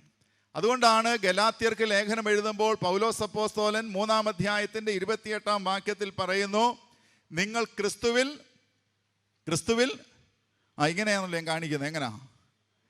ഒന്നാണെന്ന് അങ്ങനെയല്ലോ പറ. ക്രിസ്തുവിൽ ഒന്നത്രേ. അതുകൊണ്ട് ഇനി സ്ത്രീ എന്ന് പുരുഷനെന്നില്ല, ദാസനെന്ന് യജമാനെന്നില്ല, യഹൂദനെന്ന് യവനനെന്നില്ല. ക്രിസ്തുവിൽ ഒന്നാകുന്ന അനുഭവമാണ് ഈ യൂക്കറിസ്റ്റിക് കമ്മ്യൂണിറ്റിയുടെ, കുർബാന സമൂഹത്തിൻ്റെ കൂട്ടായ്മയിൽ നിഴലിപ്പാനായിട്ട് സാധിക്കുന്നത്. യേശുക്രിസ്തു ഈ വിശുദ്ധ കുർബാന സംസ്ഥാപനം ചെയ്ത അവസരത്തിൽ കൂട്ടായ്മയ്ക്ക് നല്ലൊരു മാതൃക കാണിച്ചു തരികയുണ്ടായി. അതായത് ഒറ്റ കൊടുത്തവനെയും തള്ളിപ്പറഞ്ഞവനെയും ചേർത്ത് പിടിക്കുന്ന കൂട്ടായ്മയുടെ ഒരു വലിയ ഘടനയാണ് യേശു കർത്താവിൻ്റെ വിശുദ്ധ കുർബാന സംസ്ഥാപനത്തിൽ കാണുവാനായിട്ട് മനസ്സിലാക്കുവാനായിട്ട് സാധിക്കുന്നത്. സ്വന്തം ജാതിക്ക് പുറത്തുള്ളവരെ ചേർത്ത് നിർത്തിയ ക്രിസ്തുവിൻ്റെ കൂട്ടായ്മ, സ്വന്തം ജാതിയിൽ തന്നെ സമൂഹം തള്ളിക്കളഞ്ഞ ഒറ്റപ്പെട്ടു പോയവനെ ചേർത്ത് നിർത്തിയ കൂട്ടായ്മയാണ്. അതുകൊണ്ട് തന്നെ കുഷ്ഠരോഗിക്കും ചുങ്കക്കാരനും പാപിക്കും വേശ്യയ്ക്കും അതുപോലെ തന്നെ കൂനിയായ സ്ത്രീക്കും പൊട്ടക്കണ്ണനും പിഞ്ചു കുഞ്ഞിനും ഈ ഒരു കൂട്ടായ്മയിൽ സ്ഥാനമുണ്ടായിരുന്നു. പ്രിയരെ, വിശുദ്ധ കുർബാന അതിൻ്റെ കൂട്ടായ്മയെക്കുറിച്ച് ചിന്തിക്കുന്ന അവസരത്തിൽ ഇന്ന് നമ്മെ അകറ്റി മാറ്റുന്ന, വേർതിരിക്കുന്ന, ബന്ധങ്ങളുടെ നന്മ നശിപ്പിക്കുന്ന എത്രയെത്ര ഘടകങ്ങളുടെ മധ്യത്തിലാണ് ഇന്ന് ഞാനും നിങ്ങളും കുർബാന ആചരിച്ചും കൂട്ടായ്മ കൈക്കൊണ്ടും നടക്കുന്നതായിട്ടുള്ള സാഹചര്യങ്ങൾ. ഇതിൻ്റെ ഒരു ബദലിനുള്ള ആഹ്വാനമാണ് ഈ പഠനം നമ്മുടെ മുമ്പിൽ വെക്കുന്നത്. ഈ കാലഘട്ടത്തിൽ പൊതുസമൂഹത്തിൽ നിലനിൽക്കുന്നതിന് ബന്ധങ്ങളുടെ ചില പുത്തനിഴകൾ ആവശ്യമാണ്. റോയച്ചൻ മധ്യസ്ഥ പ്രാർത്ഥനയ്ക്ക് വിഷയങ്ങൾ പറഞ്ഞ് ആഹ്വാനം ചെയ്ത അവസരത്തിൽ ഇന്ത്യയിൽ നിലനിൽക്കുവാൻ ബന്ധങ്ങൾ പുനർനിർവചിക്കേണ്ട ഒരാവശ്യത്തെക്കുറിച്ച് അച്ഛൻ ഓർപ്പിക്കുകയുണ്ടായി. ഇന്ന് പലതിൻ്റെ പേരിൽ മതിലുകൾ ഉയരുകയാണ്, ദൂരങ്ങൾ ഇന്ന് വർദ്ധിക്കുകയാണ്, മനുഷ്യ മനസ്സുകൾ തമ്മിലുള്ള അകലം ഇന്ന് വർദ്ധിക്കുമ്പോൾ കുർബാന സമൂഹത്തിൻ്റെ കൂട്ടായ്മ ബദൽ ബന്ധത്തിൻ്റെ ഒരാഹ്വാനമായിട്ട് മനസ്സിലാക്കുവാനായിട്ട് സാധിക്കും. അകലം കുറയ്ക്കുന്നിടത്താണ് ക്രിസ്തുവിലുള്ള കൂട്ടായ്മ ശക്തിപ്പെടുവാനായിട്ട് സാധിക്കുന്നത്. അവിടെ കൊണ്ട് അവസാനിക്കുന്നില്ല പെന്തക്കോസ്തിൻ്റെ കൂട്ടായ്മ. ഇതവരുടെ സാമ്പത്തിക വ്യവസ്ഥിതിയിൽ ചില പുനർക്രമീകരണങ്ങളിലേക്ക് അവരെ ആഹ്വാനം ചെയ്യുകയാണ്. ശേഖരണത്തിൽ നിന്നും പങ്കിടലിൻ്റെ അനുഭവത്തിലേക്ക് ഈ സമൂഹത്തെ ആഹ്വാനം ചെയ്യുകയാണ്. From possession to sharing. അവർക്കുണ്ടായിരുന്ന ശേഖരണത്തിൻ്റെ ഒരു വലിയ മനോഭാവത്തിൽ നിന്ന് പങ്കിടുന്ന മനോഭാവത്തിലേക്ക് അവർ മാറുകയാണ്. From competition to compassion. കഴുത്തറപ്പൻ മത്സരത്തിൻ്റെ ഒരു സാമ്പത്തിക ക്രമമല്ല, ലാഭം കൂട്ടിവെക്കുന്നതായിട്ടുള്ള ഒരു സാമ്പത്തിക ക്രമമല്ല, മറിച്ച് കരുണയോടെ ആർദ്രതയോടെ അവരിനോട് ഇടപെടുന്ന ഒരു സാമ്പത്തിക ക്രമത്തിലേക്ക് അവർ പ്രവേശിക്കുകയാണ്. കൂട്ടിവെപ്പിൻ്റെയും ചൂഷണത്തിൻ്റെയും ഘടനകളെ സാധൂകരിച്ചതായിട്ടുള്ള ഒരു സമൂഹത്തിലാണ് ഈ വേദവാക്യം നമ്മോട് പറയുന്നത്. സകലവും പൊതുവിലെന്നെണ്ണുന്ന, ഒരുത്തനുണ്ടായിരുന്നത് മറ്റുള്ളവനോടുകൂടി പങ്കുവെക്കുന്ന, ആവശ്യമറിഞ്ഞ് പങ്കിട്ട് കൊടുക്കുന്ന ഒരു പ്രത്യേകമായിട്ടുള്ള സ്ഥിതിവിശേഷത്തിലേക്ക് അവർ പ്രവേശിക്കുന്നതായിട്ട് മനസ്സിലാക്കുവാനായിട്ട് സാധിക്കുന്നുണ്ട്. അതുകൊണ്ട് ഈ സമ്പത്തും സ്ഥാനമാനങ്ങളും ദൈവാനുഗ്രഹമെന്ന് കരുതി സമ്പത്തില്ലാത്തവനെയും ദരിദ്രനെയും പട്ടിണിക്കാരനെയും ദൈവത്തിൻ്റെ നിന്ദയുടെ ഫലമാണെന്ന് പഠിപ്പിച്ചിരുന്നതായിട്ടുള്ള ഒരു ക്രമത്തിൽ ദൈവരാജ്യത്തിൻ്റെ സമ്പദ് വ്യവസ്ഥയാണ് കൂട്ടായ്മ സമൂഹം അടിസ്ഥാനപരമായിട്ട് സ്വീകരിക്കുന്നത്. ദ കിങ്ഡം എക്കോണമി എന്നതിനെ വിശേഷിപ്പിക്കാനായിട്ട് സാധിക്കും. കൂട്ടായ്മക്കാരൻ്റെ ഒരു സാമ്പത്തിക ക്രമമെന്ന് പറയുന്നത് ദൈവരാജ്യത്തിൻ്റെ ഒരു സാമ്പത്തിക ക്രമമാണ്. കോമ്പറ്റീഷൻ അല്ല, കമ്പാഷനാണ്. പ്രോഫിറ്റ് ഓറിയൻറ്റഡ് അല്ല, വിട്ടു നൽകുന്നതായിട്ടുള്ള സാഹചര്യമാണ്. കൂട്ടിവെക്കലല്ല, വ്യയം ചെയ്യുന്നതാണ് കൂട്ടായ്മയുടെ അടിസ്ഥാനമെന്ന് പറയുന്ന ഒരു പ്രത്യേകമായിട്ടുള്ള ക്രമത്തിലേക്ക് ഈ സമൂഹത്തെ നയിക്കുന്നതായിട്ട് മനസ്സിലാക്കുവാൻ സാധിക്കും. പൗലോസ് ലേഖനം എഴുതുന്ന അവസരത്തിൽ കൊരിന്ത്യർക്ക് എഴുതിയ 2-ാം ലേഖനത്തിൻ്റെ 8-ാം അധ്യായം 9-ാം വാക്യത്തിൽ ഇപ്രകാരം പറയുന്നു: നമ്മുടെ കർത്താവായ യേശു ക്രിസ്തു സമ്പന്നനായിരുന്നിട്ടും അവൻ്റെ ദാരിദ്ര്യത്തിൽ നിങ്ങൾ സമ്പന്നരാകേണ്ടതിന് നിങ്ങൾ നിമിത്തം ദരിദ്രനായി തീർന്ന കൃപ ഓർത്തുകൊള്ളുക. ഇതാണ് കിങ്ഡം എക്കോണമി. അതായത് മറ്റൊരുവൻ സമ്പന്നനാകുവാൻ, എൻ്റെ സമ്പത്തിൻ്റെ അവസ്ഥയിൽ ദരിദ്രനാകാനുള്ള മനസ്സാണ് ഈ കൂട്ടായ്മ സമൂഹത്തിൻ്റെ പ്രത്യേകതയായിട്ട് മനസ്സിലാക്കുവാൻ സാധിക്കുന്നത്. പ്രിയരെ, സാമൂഹ്യമായ ബന്ധങ്ങളുടെ തലത്തിൽ മാത്രമല്ല കൂട്ടായ്മയെ നിർവചിക്കേണ്ടത്. അടുത്തിരിക്കുന്നത് കൊണ്ട് മാത്രം കൂട്ടായ്മയാകില്ല. സാമ്പത്തിക ക്രമങ്ങളിൽ ഒരു പുനർവിന്യാസം, അവരൻ്റെ ആവശ്യങ്ങൾക്ക് മുൻപിൽ നൽകുവാനുള്ള മനസ്സ്, എനിക്കുള്ളത് എനിക്ക് വേണ്ടി മാത്രമല്ല അവരിനു വേണ്ടി കൂടെയാണെന്നുള്ള ഒരു പൊതുബോധം, അതുണ്ടാകുന്ന അവസരത്തിലാണ് കൂട്ടായ്മ ശക്തമായി തീരുവാനായിട്ടിടയാകുന്നത്. സ്വന്തം ശരീരവും സ്വന്തം രക്തവും അത് മുറിച്ച് ഒഴുക്കി നമ്മുടെ ജീവന് വേണ്ടി, രക്ഷയ്ക്ക് വേണ്ടി ബലിദാനമായി നൽകിയവൻ്റെ കൂട്ടായ്മയിലേക്ക് പ്രവേശിക്കുന്ന അവസരത്തിൽ കുർബാന നമ്മുടെ ജീവിതത്തിൽ ഒരു യാഥാർത്ഥ്യമായി തീരണമെങ്കിൽ ഈ പങ്കിടലിൻ്റെ, ഔദാര്യ മനസ്സിൻ്റെ, വിട്ടുകൊടുക്കലിൻ്റെ ഒരു മനോഭാവത്തിലേക്ക് പ്രവേശിക്കാൻ സാധിക്കുമ്പോഴാണ് ഈ കൂട്ടായ്മ അർത്ഥവത്തായിട്ട് തീരുന്നത്. അവിടെയും തീരുന്നില്ല. കൂട്ടായ്മയെക്കുറിച്ച് ഒരു കാര്യം കൂടി ഞാൻ വേഗം ഓർപ്പിച്ചു കൊള്ളട്ടെ. എന്താണ് ഈ കൂട്ടായ്മയെ വ്യത്യസ്തമാക്കി തീർക്കുന്നതായിട്ടുള്ള സംഗതി? അവിടെ ആധ്യാത്മിക ക്രമത്തിന് ഒരു പുതുക്കം സംഭവിക്കുകയാണ്. ആചാരപരമായി കരുതിയിരുന്ന ശുദ്ധാശുദ്ധി നിയമങ്ങൾ, അനുഷ്ഠാനപരമായി കരുതിയിരുന്ന പാപ പുണ്യ മനസ്സിലാക്കലുകൾ അതിനൊരു പുത്തൻ അനുഭവത്തിലേക്ക് പ്രവേശിക്കുകയാണ്. മതപരമായ കാര്യങ്ങളിൽ ശുദ്ധിയും അശുദ്ധിയും നിർവചിച്ചിരുന്നത് ചില ആചാരങ്ങളുടെ പേരിൽ, ചില അനുഷ്ഠാനങ്ങളുടെ പേരിൽ, ചില അടയാളുകളുടെ പേരിൽ, ചില ആഭരണങ്ങളുടെ പേരിൽ, ഭക്തിയും ആത്മീയതയും ഒക്കെ നിർവചിക്കപ്പെട്ടിരുന്ന സ്ഥാനത്ത് ആത്മീയതയ്ക്ക് അനുപേക്ഷണീയമായ മറ്റു ചില ഘടകങ്ങളിലേക്ക്, കൂട്ടായ്മ സമൂഹത്തിനുണ്ടാകേണ്ട മറ്റു ചില വിശേഷണങ്ങളിലേക്ക് ഈ വേദഭാഗം നമ്മെ ക്ഷണിക്കുന്നതായിട്ട് മനസ്സിലാക്കുവാനായിട്ട് സാധിക്കും. ദേവാലയത്തിലും കർമാദികളിലുമുള്ള പങ്കാളിത്തം ചിലർക്കൊക്കെ നിഷേധിക്കപ്പെട്ടിരുന്ന ഒരു കാലഘട്ടമായിരുന്നു. രോഗത്തിൻ്റെ പേരിൽ, വൈകല്യത്തിൻ്റെ പേരിൽ ആലയത്തിൽ നിന്ന് പോലും പലരെയും അകറ്റി നിർത്തിയിരുന്ന ഒരു സാഹചര്യമായിരുന്നു. ഇവിടെയാണ് ആധ്യാത്മികതയുടെ ഒരു പുത്തൻ നിർവചനം ഈ കുർബാന സമൂഹം നിർവചിക്കുന്നതായിട്ട് മനസ്സിലാക്കുവാനായിട്ട് സാധിക്കുന്നത്. ഇവിടെ കാണുവാൻ സാധിക്കുന്ന സംഗതി, പരിശുദ്ധാത്മദാനത്തിലൂടെ ഓരോ വിശ്വാസിയും ദൈവത്തിൻ്റെ മന്ദിരമെന്ന് ഗണിക്കപ്പെടുകയാണ്. ചില കർമ്മങ്ങളായിരുന്നു ഇതുവരെ പാപവും പുണ്യവും നിർവചിച്ചിരുന്നത്. ചില അവസ്ഥകളായിരുന്നു, ചില സാഹചര്യങ്ങളായിരുന്നു ചിലരെ പാപിയായും മറ്റു ചിലരെ പുണ്യമുള്ളവരുമായിട്ട് നിർവചിച്ചിരുന്നത്. എന്നാൽ പരിശുദ്ധാത്മാവിൻ്റെ ആവാസത്തിന് ശേഷം പരിശുദ്ധാത്മദാനത്തിലൂടെ ഓരോ വ്യക്തിയും, ഓരോ വിശ്വാസിയും ദൈവത്തിൻ്റെ മന്ദിരമാണ്. കേവല കർമാചാരങ്ങളല്ല ആത്മികതയുടെ അളവുകോൽ. മറിച്ച് ഈ വേദഭാഗം വായിക്കുന്ന അവസരത്തിൽ അതിൻ്റെ 47-ാം വാക്യത്തിൽ, 46-ന്റെ അവസാനത്തിൽ പറയുന്നു, അപ്പം നുറുക്കിയവര്, കൂട്ടായ്മ ആചരിച്ചവര്, അവർ ഉല്ലാസവും ഹൃദയപരമാർത്ഥതയും പൂണ്ട്. എന്നെ വളരെ ടച്ച് ചെയ്ത ഒരു വാചകമാണ്. കൂട്ടായ്മ സമൂഹത്തിൻ്റെ നിർവചനത്തിൽ ഒന്നതാണ് പ്രിയരെ, ഹൃദയപരമാർത്ഥത, ഇൻറ്റഗ്രിറ്റി ഓഫ് ഹാർട്ട്. നമ്മൾ പറയുന്ന കൂട്ടായ്മയിൽ ഇതിന് യാതൊരു സ്ഥാനവുമില്ല. ഹൃദയപരമാർത്ഥത കൂട്ടായ്മക്കാരൻ്റെ ഒരു അടിസ്ഥാന ഭാവമാണ്. ഇന്ന് നാം ജീവിക്കുന്ന കാലഘട്ടത്തിൽ ബന്ധങ്ങളുടെ വിശുദ്ധി നഷ്ടപ്പെടുത്തി കൂട്ടായ്മ ആഘോഷിക്കുന്ന സാഹചര്യങ്ങളുണ്ട്. ഹൃദയപരമാർത്ഥത ഇല്ലാത്ത കൂട്ടായ്മക്കാരെ മനസ്സിലാക്കുവാൻ സാധിക്കും. ഇവിടെ ഇതാ വേദഭാഗം പറയുന്നു, യൂക്കറിസ്റ്റിക് കമ്മ്യൂണിറ്റിയുടെ, കുർബാന സമൂഹത്തിൻ്റെ കൂട്ടായ്മയിൽ ബന്ധങ്ങളുടെ വിശുദ്ധി, ഹൃദയപരമാർത്ഥത, സത്യത്തെയും ധർമ്മത്തെയും സ്നേഹിക്കാനുള്ള മനസ്സ്, ഇതും കൂട്ടായ്മയുടെ ഒരു ഭാവമായിട്ട് മാറുകയാണ്. കുർബാന കൊണ്ട് റെയിലിംഗ്സിൽ നിന്ന് എഴുന്നേൽക്കുന്നവൻ കൂട്ടായ്മക്കാരനെന്ന് അവകാശപ്പെടുമ്പോൾ നമ്മുടെ ജീവിതത്തിൽ ഈ ഹൃദയപരമാർത്ഥത വേണം. ഇന്ന് കൂട്ടായ്മയുണ്ട്, പക്ഷേ സാക്ഷ്യമില്ല.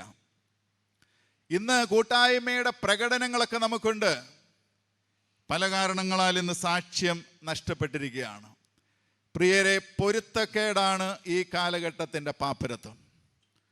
നമ്മുടെ കൂട്ടായ്മയ്ക്ക് പൊരുത്തപ്പെടാത്ത പലതും നമ്മുടെ ജീവിതത്തിൽ കൊണ്ടു നടക്കുന്നെങ്കിൽ അതിൻ്റെ ഒരു രൂപാന്തരമാണ് ഈ കൂട്ടായ്മ സമൂഹത്തിലൂടെ, ഈ പെന്തക്കോസ്തിൻ്റെ കുർബാനയുടെ കൂട്ടായ്മയിലൂടെ മനസ്സിലാക്കുവാനായിട്ട് സാധിക്കുന്നത്.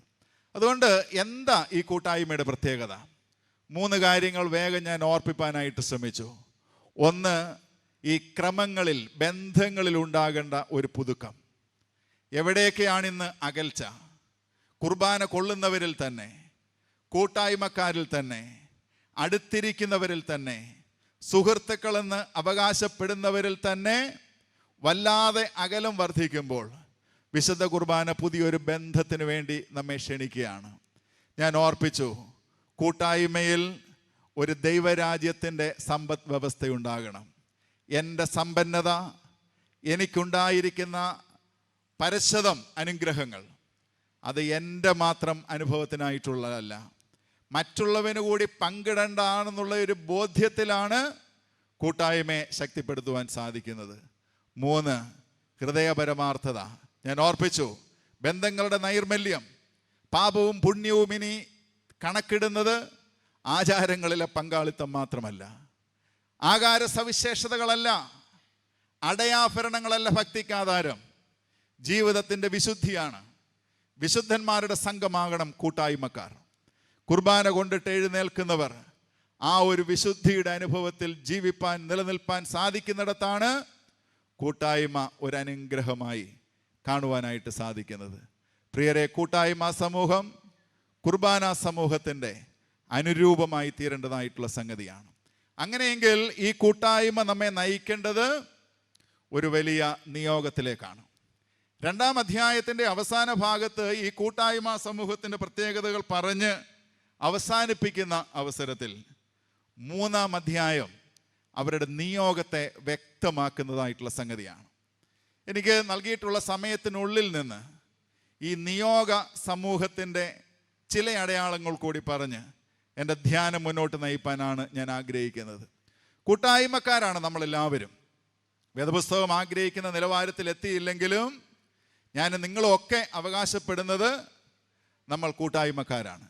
വിശുദ്ധ കുർബാനയിലൂടെ കൂട്ടായ്മക്കാരാണെന്ന് അവകാശപ്പെടുന്ന ഞാനും നിങ്ങളും കടന്നു പോകേണ്ടതായിട്ടുള്ള നിയോഗത്തിൻ്റെ ചില ഇടങ്ങൾ താഴെ വിവരിക്കുന്നതായിട്ടുള്ള സംഭവം നമുക്ക് പരിചിതമാണ്. യാക്കോബും യോഹന്നാനും ചേർന്ന്, പത്രോസും യോഹന്നാനും ചേർന്ന് ദേവാലയത്തിലേക്ക് പ്രവേശിക്കുന്നതായിട്ടുള്ള അവസരമാണ്. സുന്ദരമെന്ന ദേവാലയ ഗോപുരത്തിങ്കൽ ജന്മനാ മുടന്തനായ ഒരുവനെ 4 ആൾ ചുമന്ന് ഭിക്ഷയാചിപ്പാനായിട്ട് കൊണ്ടുവന്ന് അവിടെ ഇരിക്കുന്നതായിട്ടുള്ള അവസരത്തിലാണ് ഈ കുർബാനക്കാർ 2 പേര്, കൂട്ടായ്മക്കാർ 2 പേര് അതുവഴി കടന്നു പോകുന്നതായിട്ടുള്ള സാഹചര്യം. അവിടെ പോയതായിട്ടുള്ള അവസരത്തിൽ അവരവിടെ നിന്നു, അവനെ നോക്കി, ഞങ്ങളെ നോക്കാനായിട്ട് പറഞ്ഞു. അതിനുശേഷം വെള്ളിയും പൊന്നും ഒന്നും തരാനില്ല, നസ്രാനായ യേശുവിൻ്റെ നാമത്തിൽ എഴുന്നേറ്റ് നടക്ക എന്ന് പറഞ്ഞ് വലങ്കൈ പിടിച്ച് അവനെ എഴുന്നേൽപ്പിച്ചു. അവൻ സുഖമുള്ളവനായിട്ട് തീർന്നു. കൂട്ടായ്മ സമൂഹത്തിൻ്റെ 1-ാമത്തെ നിയോഗം, it should be a healing community. സൗഖ്യദായക സമൂഹമാകാനാ കുർബാനക്കാരനെ ദൈവം നിയോഗിച്ചിരിക്കുന്നത്. To heal the community. നിന്റെ പരിസരങ്ങളിൽ, നിന്റെ വഴിയിടങ്ങളിൽ, നിന്റെ ഭവനത്തിൽ, നിന്റെ പൊതു ഇടങ്ങളിൽ, പ്രവർത്തന മേഖലകളിൽ ഒരു സൗഖ്യദായക സാന്നിധ്യമാകാനുള്ള നിയോഗമാണ് കൂട്ടായ്മ സമൂഹത്തിന്, കുർബാന സമൂഹത്തിന് ദൈവം തമ്പുരാൻ ഫരമേൽപ്പിക്കുന്നതായിട്ടുള്ള സംഗതി.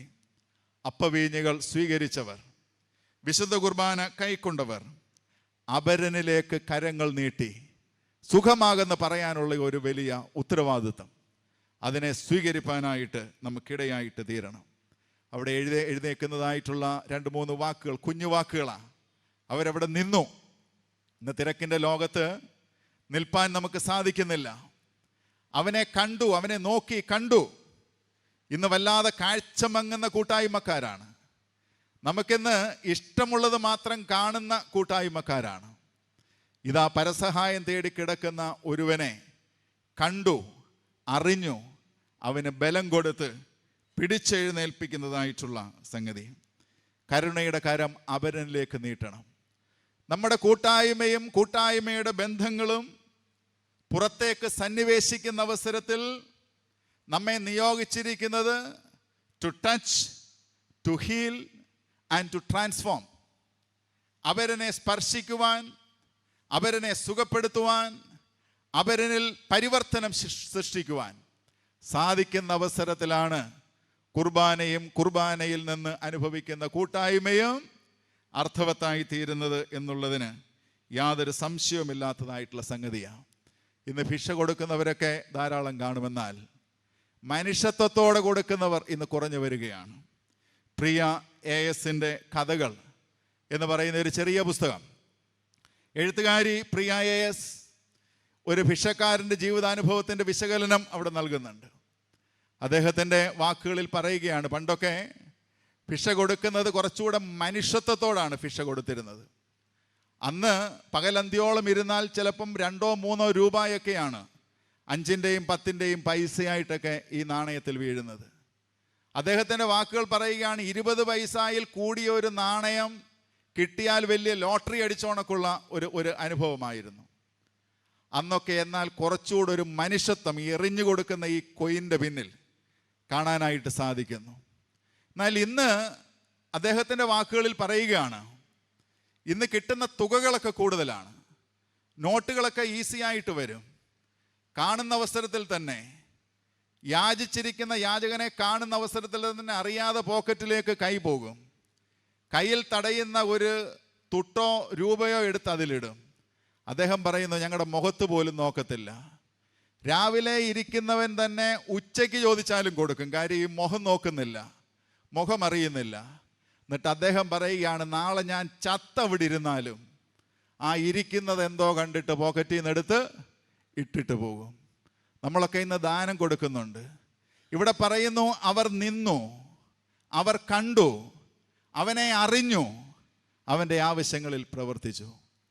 നമ്മെ നിയോഗിച്ചിരിക്കുന്നത് ഒരു സൗഖ്യദായക സമൂഹമാകാനാണ്. ഒത്തിരി ഇടങ്ങളിൽ നമുക്ക് പ്രവർത്തിപ്പാനായിട്ട് സാധിക്കും. ഈ അടുത്ത സമയത്ത് പുറത്തിറങ്ങിയതായിട്ടുള്ള ഒരു പുസ്തകം TTIയുടെ മുൻ പ്രിൻസിപ്പാളായിരുന്ന ഷാജി ജോർജ് സാർ പുലരികൾ പൂക്കളിൽ എഴുതിയത് എന്ന തലക്കെട്ടിൽ പ്രസിദ്ധീകരിച്ച ഒരു പുസ്തകമുണ്ട്. അതിൻ്റെ 66-ാമത്തെ പേജിൽ അധ്യായത്തിൻ്റെ തലക്കെട്ടിങ്ങനെയാണ്: ഉയരുന്നത് നേട്ടമാണ്, ഉയർത്തുന്നത് മഹത്വമാണ്. ഞാൻ ഒന്നുകൂടെ പറയാം, ഉയരുന്നത് നേട്ടമാണ്, ഉയർത്തുന്നത് മഹത്വമാണ്. എവറസ്റ്റ് കീഴടക്കിയതായിട്ടുള്ള ടെൻസിങ്ങും ഹിലാരിയും അവർ അതിൻ്റെ കൊടുമുടിയിൽ ചെന്നു, വലിയ വിജയമൊക്കെ നേടി, ലോകം മൊത്തം അവരെ ആദരിച്ചു, പ്രശംസിച്ചു. അതിൽ എവറസ്റ്റ് കീഴടക്കിയതായിട്ടുള്ള ടെൻസിങ് പർവ്വതവാസികളായിട്ടുള്ള ഷേർപ്പ സമൂഹത്തിൻ്റെ പ്രതിനിധിയാണ്. എഡ്മണ്ട് ഹിലാരി ന്യൂസിലൻഡിലുള്ള ധനികനായിട്ടുള്ള ഒരു മനുഷ്യനാണ്. രണ്ടുപേരും പ്രശസ്തരായി, സ്വീകരണങ്ങളൊക്കെ സ്വീകരിച്ചു, പ്രശസ്തിയുടെ കൊടുമുടിയിൽ ഇങ്ങനെ നിൽക്കുകയാണ്. ഈ ഷേർപ്പ സമൂഹം ദാരിദ്ര്യത്തിൻ്റെ പടുകുഴിയിൽ കഴിയുന്നതായിട്ടുള്ള ജനങ്ങളാണ്. ഏകദേശം ഒരു 7 വർഷത്തിന് ശേഷം 53-ലാണ് എവറസ്റ്റ് കീഴടക്കുന്നത്. 1960-ൽ ഈ എഡ്മണ്ട് ഹിലാരി നേപ്പാൾ സന്ദർശിക്കുകയാണ്. ഈ ടെൻസിങ്ങിൻ്റെ ഷേർപ്പ സമൂഹത്തെ അദ്ദേഹം സന്ദർശിച്ചു. വളരെ ദാരിദ്ര്യത്തിൽ കഴിയുന്നതായിട്ടുള്ള ഈ സമൂഹത്തോട് എഡ്മണ്ട് ഹിലാരി ഇപ്രകാരം ചോദിച്ചു, ഞാൻ നിങ്ങൾക്ക് എന്ത് ചെയ്തു തരണം? ഈ സമൂഹത്തിൻ്റെ ഒരു നേതാവ് ഇപ്രകാരം പറഞ്ഞു, ഞങ്ങളുടെ കുഞ്ഞുങ്ങൾക്ക് സാറേ കണ്ണുണ്ട്, പക്ഷേ അവർക്ക് കാണാൻ കഴിയുന്നില്ല. ഇതിൻ്റെ അർത്ഥം അന്വേഷിച്ച അവസരത്തിൽ മറ്റൊരാൾ വിശദീകരിച്ചു. ഇദ്ദേഹം പറയുന്നത്, അവർക്ക് പഠിക്കണമെന്ന് ആഗ്രഹമുണ്ട്, പക്ഷേ സ്കൂളുകളില്ല എന്നുള്ളതാണ്. ഉടൻ തന്നെ ഈ മനുഷ്യന് വലിയ ആവേശമായി. ആ ഷേർപ്പ സമൂഹത്തിന് വേണ്ടി സ്കൂളുകൾ ആരംഭിച്ചു. അവർ പഠിച്ചു. അനേകരുടെ ജീവിതത്തിലെ ഉയരങ്ങളിലേക്ക് പ്രവേശിപ്പാനായിട്ട് സാധിച്ചു. എവറസ്റ്റ് ആരോഹണത്തിൻ്റെ 50-ാം വാർഷികം ആഘോഷിച്ച അവസരത്തിൽ അന്നൊരു പത്രപ്രവർത്തകൻ പറഞ്ഞതായിട്ടുള്ള റിപ്പോർട്ട് ഈ പുസ്തകത്തിൻ്റെ ഈ അധ്യായത്തിൽ രേഖപ്പെടുത്തിയിട്ടുണ്ട്. അദ്ദേഹം പറയുകയാണ്, 50 വർഷങ്ങൾക്ക് മുൻപ് എഡ്മണ്ട് ഹിലാരി എവറസ്റ്റ് എന്ന കൊടുമുടിയുടെ മുകളിലെത്തി എന്ത് ചെയ്തു എന്നതല്ല പുണ്യം. എവറസ്റ്റ് ഇറങ്ങി വന്നതിന് ശേഷം അദ്ദേഹം ചെയ്ത നന്മ പ്രവർത്തികളാണ് അദ്ദേഹത്തെ മഹാനാക്കി മാറ്റുന്നത്. എത്ര കുർബാന കൊണ്ടെന്നുള്ളതല്ല പുണ്യം. കുർബാന കൊണ്ട് പുറത്തിറങ്ങുന്നവൻ തൻ്റെ നിയോഗത്തിൽ നിന്ന് അവരന് സൗഖ്യദായകമാകുന്ന അവസരത്തിലാണ് ഈ കുർബാന ഒരു പുണ്യമായി മാറുവാൻ ഇടയായിട്ട് തീരുന്നത്. പുനലൂരുള്ള പദ്ധതികളെക്കുറിച്ച് പ്രാർത്ഥനയിൽ ഓർത്തല്ലോ. ഓർമ്മ കുറയുന്നതായിട്ടുള്ള ആളുകൾക്ക് വേണ്ടി നടത്തുന്നതായിട്ടുള്ള വലിയ സേവനം അനേകരുടെ ജീവിതത്തിൽ വലിയൊരു കാരുണ്യമായി, അനുഗ്രഹമായി, നന്മയായിട്ട് മാറുന്ന പ്രത്യേകമായിട്ടുള്ള ഒരു സാഹചര്യം. അനേക ഇടങ്ങളിൽ വിശ്വാസ സമൂഹം അച്ഛൻ്റെ പ്രാർത്ഥനയിൽ ഓർത്തു. അതായത് പലയിടങ്ങളിൽ നിന്ന് അവർക്ക് വേണ്ടി നടത്തുന്നതായിട്ടുള്ള വലിയ ക്ഷേമ പ്രവർത്തനങ്ങൾ, ബന്ധങ്ങളുടെ തലത്തിൽ അവരെ ചേർത്ത് പിടിക്കുന്നതായിട്ടുള്ള അനുഭവം, ഇതൊക്കെ ഒരു കുർബാന സമൂഹത്തിൽ സാധ്യമാകേണ്ട സൗഖ്യദായക ശുശ്രൂഷയുടെ ഇടങ്ങളായിട്ട് മനസ്സിലാക്കുവാനായിട്ട് സാധിക്കണം. 2, നമ്മളെ എവിടേക്കാണ് നിയോഗിച്ചിരിക്കുന്നത്? അടുത്ത വാക്യത്തിൽ അവിടെ രേഖപ്പെടുത്തിയിരിക്കുന്നു. 8-ാം വാക്യത്തിൽ കൈപിടിച്ചുയർത്തിയതായിട്ടുള്ള ഈ മനുഷ്യൻ, അവൻ സൗഖ്യം ലഭിച്ചപ്പോൾ, അവൻ്റെ നരിയാണികൾ ഉറച്ചപ്പോൾ, 8-ാം വാക്യത്തിൽ പറയുന്നു, നടന്നും തുള്ളിയും അവരോടുകൂടെ ആലയത്തിലേക്ക് കടന്നു. ഇതുവരെ ആലയം അവന് പ്രവേശിക്കാൻ അനുവാദമുള്ള ഇടമല്ല. രോഗത്തിൻ്റെ പേരിൽ, മുടന്തിൻ്റെ പേരിൽ, അനാരോഗ്യത്തിൻ്റെ പേരിൽ അവന് പ്രവേശിപ്പാൻ സാധിച്ചുമില്ല. പ്രവേശിപ്പാനുള്ള അവസരവും അവനില്ലായിരുന്നു. എന്നാൽ ഈ പത്രോസും യോഹന്നാനും സൗഖ്യം നൽകുന്ന അവസരത്തിൽ ദ ഔട്ട്സൈഡർ ബിക്കെയിം ഇൻസൈഡർ. ഇതുവരെ പുറത്ത് കിടന്നവൻ അകത്തേക്ക് പ്രവേശനം നിഷേധിക്കപ്പെട്ടവൻ അവനിപ്പോൾ അകത്തേക്ക് പ്രവേശിക്കുകയാണ്. എന്തിനാ കുർബാന കൊള്ളുന്നത്? അകത്ത് നിൽക്കുന്നവനെ കൂടി പുറത്തേക്ക് പുകച്ച് ചാടിക്കുന്ന ഇടപാടുകളാണ് പലപ്പോഴും നമ്മുടെ കയ്യിലുള്ളത്. കുർബാന പുറന്തള്ളപ്പെട്ടവനെ അകത്തേക്ക് സ്വീകരിക്കുന്ന ഒരു വലിയ പ്രക്രിയയുടെ ഇടമാണ്. അതുകൊണ്ട് ഞാൻ പറയും, ഉൾപ്പെടുത്തലിൻ്റെ ദൗത്യമാണ് ദൈവം കുർബാന സമൂഹത്തെ പരമേൽപ്പിച്ചിരിക്കുന്നത്. ദ മിനിസ്ട്രി ഓഫ് ഇൻക്ലൂസീവ്നെസ്, ചേർത്ത് പിടിക്കുന്ന ഉൾപ്പെടുത്തലിൻ്റെ. സൗഖ്യം നൽകി ഇനി പോട്ടെ എന്നുള്ളതല്ല, ആ സൗഖ്യദായക ശുശ്രൂഷയോട് ചേർന്ന് തന്നെ തിരസ്കരണത്തിൽ നിന്നും പങ്കാളിത്തത്തിലേക്ക് പ്രവേശിപ്പിക്കുന്നതായിട്ടുള്ള വലിയൊരു അനുഭവം. ഇപ്രകാരം ഒരു വാചകമുണ്ട് കുർബാന സമൂഹമേ: we must create space where everyone can walk in. We must create space where everyone can walk in. അനേകർക്ക് നടന്നടുക്കാവുന്ന വിധത്തിൽ നമ്മളുടെ ഇടങ്ങളെ പരിവർത്തിക്കുകയാണ് ദൈവം നമ്മെ ഏൽപ്പിച്ചിരിക്കുന്ന ദൗത്യം. അർഹതയില്ലെന്ന് ലോകം മുദ്രകുത്തിയവനെ ചേർത്ത് പിടിക്കുന്നതാണ് കുർബാന സമൂഹത്തിൻ്റെ ദൗത്യം. എത്രയെത്ര ഇടങ്ങൾ, എത്രയെത്ര ഉദാഹരണങ്ങൾ നമുക്ക് മനസ്സിലാക്കുവാനായിട്ട് സാധിക്കും. മണിപ്പൂർ കലാപത്തിൻ്റെ നാളുകളിൽ ഏറെ പ്രയാസമനുഭവിച്ചത് വനിതകളും കുഞ്ഞുങ്ങളുമാണ്. അനേകരുടെ ജീവൻ പൊലിഞ്ഞു, അനേകർ അനാഥമാക്കപ്പെട്ടു, പീഡനത്തിന് വിധേയരായി. അനേക കുഞ്ഞുങ്ങൾ ഭാവി ഇനി എന്താകും എന്ന് അന്താളിച്ചു നിന്ന അവസരത്തിൽ അഭിവന്യ മാർത്തോമാ മെത്രാപ്പോലിത്ത ഡോക്ടർ തിയോഡോഷ്യസ് മാർത്തോമാ മെത്രാപ്പോലിത്ത തിരുമേനി മണിപ്പൂരിലുള്ള കുഞ്ഞുങ്ങളുടെ ആവശ്യം മനസ്സിലാക്കി അവരെ അവിടെ നിന്ന് 30 പേരെ തിരുവല്ലയിലുള്ള നിക്കോൾസൺ സിറിയൽ സ്കൂളിൽ കൊണ്ടുവന്ന് അവർക്കാവശ്യമായിട്ടുള്ള ബോർഡിങ്ങും വിദ്യാഭ്യാസത്തിനുമുള്ള ക്രമീകരണം ചെയ്ത് കഴിഞ്ഞ 2 വർഷങ്ങളായി അവർ അനുഗ്രഹകരമായിട്ട് അവിടെ പഠിച്ച് പുത്തൻ ഭാവിയിലേക്ക് അവർ പ്രവേശിക്കുകയാണ്. ഇതിന് സമാനമായി പലയിടങ്ങൾ, മറ്റ് ഭദ്രാസനങ്ങൾ, മറ്റ് ഇടങ്ങളൊക്കെ ഇത്തരത്തിലുള്ള പ്രവർത്തനങ്ങൾ, ഇടം നഷ്ടപ്പെട്ടവന്, ഭാവി ഇരുളടഞ്ഞവന്, നാളെ ഇതെന്താകുമെന്ന് ചിന്തിച്ചവന് പുത്തൻ ഇടങ്ങളെ ഒരുക്കിയ കുർബാന സമൂഹത്തിൻ്റെ സാക്ഷ്യ മേഖലകൾ അനേക ഇടങ്ങളിൽ കാണുവാനായിട്ട് സാധിക്കും. ദ മിനിസ്ട്രി ഓഫ് ഇൻക്ലൂസീവ്നെസ്, ഉൾപ്പെടുത്തലിൻ്റെ ഒരു ദൗത്യം കുർബാന സമൂഹത്തെ ദൈവം ഏൽപ്പിച്ചിട്ടുണ്ടെന്നുള്ള വലിയ ബോധ്യം നമ്മിൽ നിലനിൽക്കേണ്ടത് ആവശ്യമായിരിക്കുന്ന സംഗതിയാണ്. 3, നമുക്കൊരു നിയോഗം താഴോട്ടുള്ള വാക്യങ്ങളിൽ 3-ാം അധ്യായത്തിൽ തന്നെയുണ്ട്. പത്രോസിൻ്റെ പ്രസംഗം അവിടെ കാണുവാനായിട്ട് സാധിക്കും. 15-ാം വാക്യത്തിൽ പറയുന്നു, അവനെ ദൈവം മരിച്ചവരിൽ നിന്ന് ഉയർപ്പിച്ചു, അതിന് ഞങ്ങൾ സാക്ഷികൾ. കമ്മീഷൻഡ് ടു വിറ്റ്നസ്, സാക്ഷ്യത്തിനായിട്ടുള്ള ഒരു നിയോഗമുണ്ട്. സൗഖ്യം നൽകിയും ചേർത്ത് പിടിച്ചും മാത്രം നമ്മുടെ ഉത്തരവാദിത്തങ്ങൾ പൂർണ്ണമാകുന്നില്ല. ഇവിടെ ഇതാ കുർബാന സമൂഹത്തിനോട് പറയുന്നു, നിങ്ങൾ ഭൂമിയുടെ അറ്റത്തോളം എൻ്റെ സാക്ഷികളാകണം. എന്തിന് സാക്ഷി പറയണം? ഇവിടെ പത്രോസ് പറയുന്നു, യേശു കർത്താവ് മരിച്ചവരിൽ നിന്ന് ഉയർത്തെഴുന്നേറ്റു. യേശു ഉയർത്തെഴുന്നേറ്റുവെന്ന് ലോകത്തോട് സാക്ഷ്യം പറയാനാ ഓരോ കുർബാനയും നമ്മെ ആഹ്വാനം ചെയ്യുന്നത്. അതായത് യൂക്കറിസ്റ്റിക് കമ്മ്യൂണിറ്റി എന്ന് പറയുന്നത് റിസറക്ഷൻ കമ്മ്യൂണിറ്റി ആയിരിക്കണം, ഉത്ഥാനത്തിൻ്റെ സമൂഹമായിട്ട് മാറണം. ആ ഒരു വലിയ നിയോഗത്തോടു കൂടിയാണ് ആലയത്തിൽ നിന്ന് ഓരോരുത്തരും അയക്കപ്പെടുന്നത്. ആ വലിയ ബോധ്യം നമ്മെ ഭരിപ്പാനിടയാകണം. പത്രോസ് ഭീരുവായിരുന്നു, നിശബ്ദനായിരുന്നു. പലരുടെ മുമ്പിൽ നിശബ്ദനായിട്ട് അദ്ദേഹം നിന്നിട്ടുണ്ട്, ചിലപ്പോഴൊക്കെ തള്ളിപ്പറഞ്ഞിട്ടുണ്ട്. എന്നാൽ ഇപ്പോൾ പരിശുദ്ധാത്മാവ് വന്നപ്പോൾ, കുർബാനയിൽ പങ്കുചേർന്നപ്പോൾ, കുർബാന സമൂഹമായി അയക്കപ്പെട്ടപ്പോൾ ലോകത്തോട് ഉച്ചസ്ഥൈര്യം സാക്ഷിക്കുകയാണ്, ദൈവം ക്രിസ്തുവിനെ മരിച്ചവരിൽ നിന്ന് ഉയർപ്പിച്ചു. ആ ഒരു വിശ്വാസവും ബോധ്യവും നമുക്ക് വേണം. നമ്മുടെ ജീവിതാനുഭവങ്ങളിൽ നമ്മളെ അത് ബലപ്പെടുത്തണം.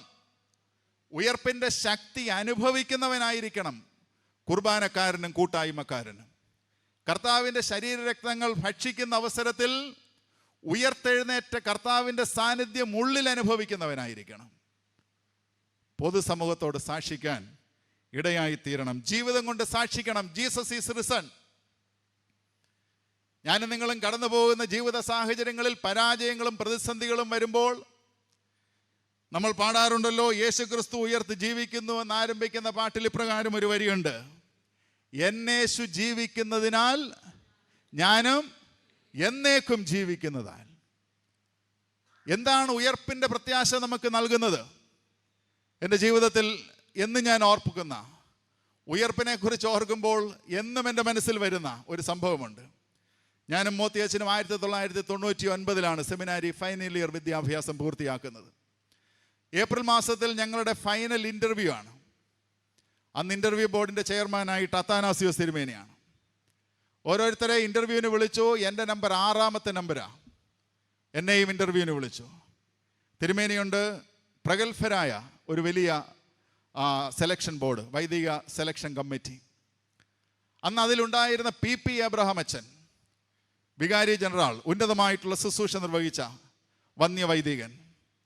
അച്ഛൻ എന്നോടായിട്ടൊരു ചോദ്യം ചോദിച്ചു: വർഗീസേ, ഇയാൾ യേശു ക്രിസ്തു ഉയർത്തെഴുന്നേറ്റെന്ന് വിശ്വസിക്കുന്നുണ്ടോ? Final interview. എനിക്ക് വലിയ ആശ്ചര്യമായിട്ട് തോന്നി. ഇന്നെന്താണ് ഈ ചോദ്യം ചോദിക്കാൻ കാര്യം? എന്നെ വിളിച്ചപ്പോഴും സെലക്ട് ചെയ്തപ്പോഴും ഒരു ബോർഡ് എന്നെ സെലക്ട് ചെയ്തതാണ്. അന്ന് എന്നോട് ചോദിച്ചില്ല യേശു ക്രിസ്തു ഉയർത്തെന്ന് ഇയാൾ വിശ്വസിക്കുന്നുവെന്ന്.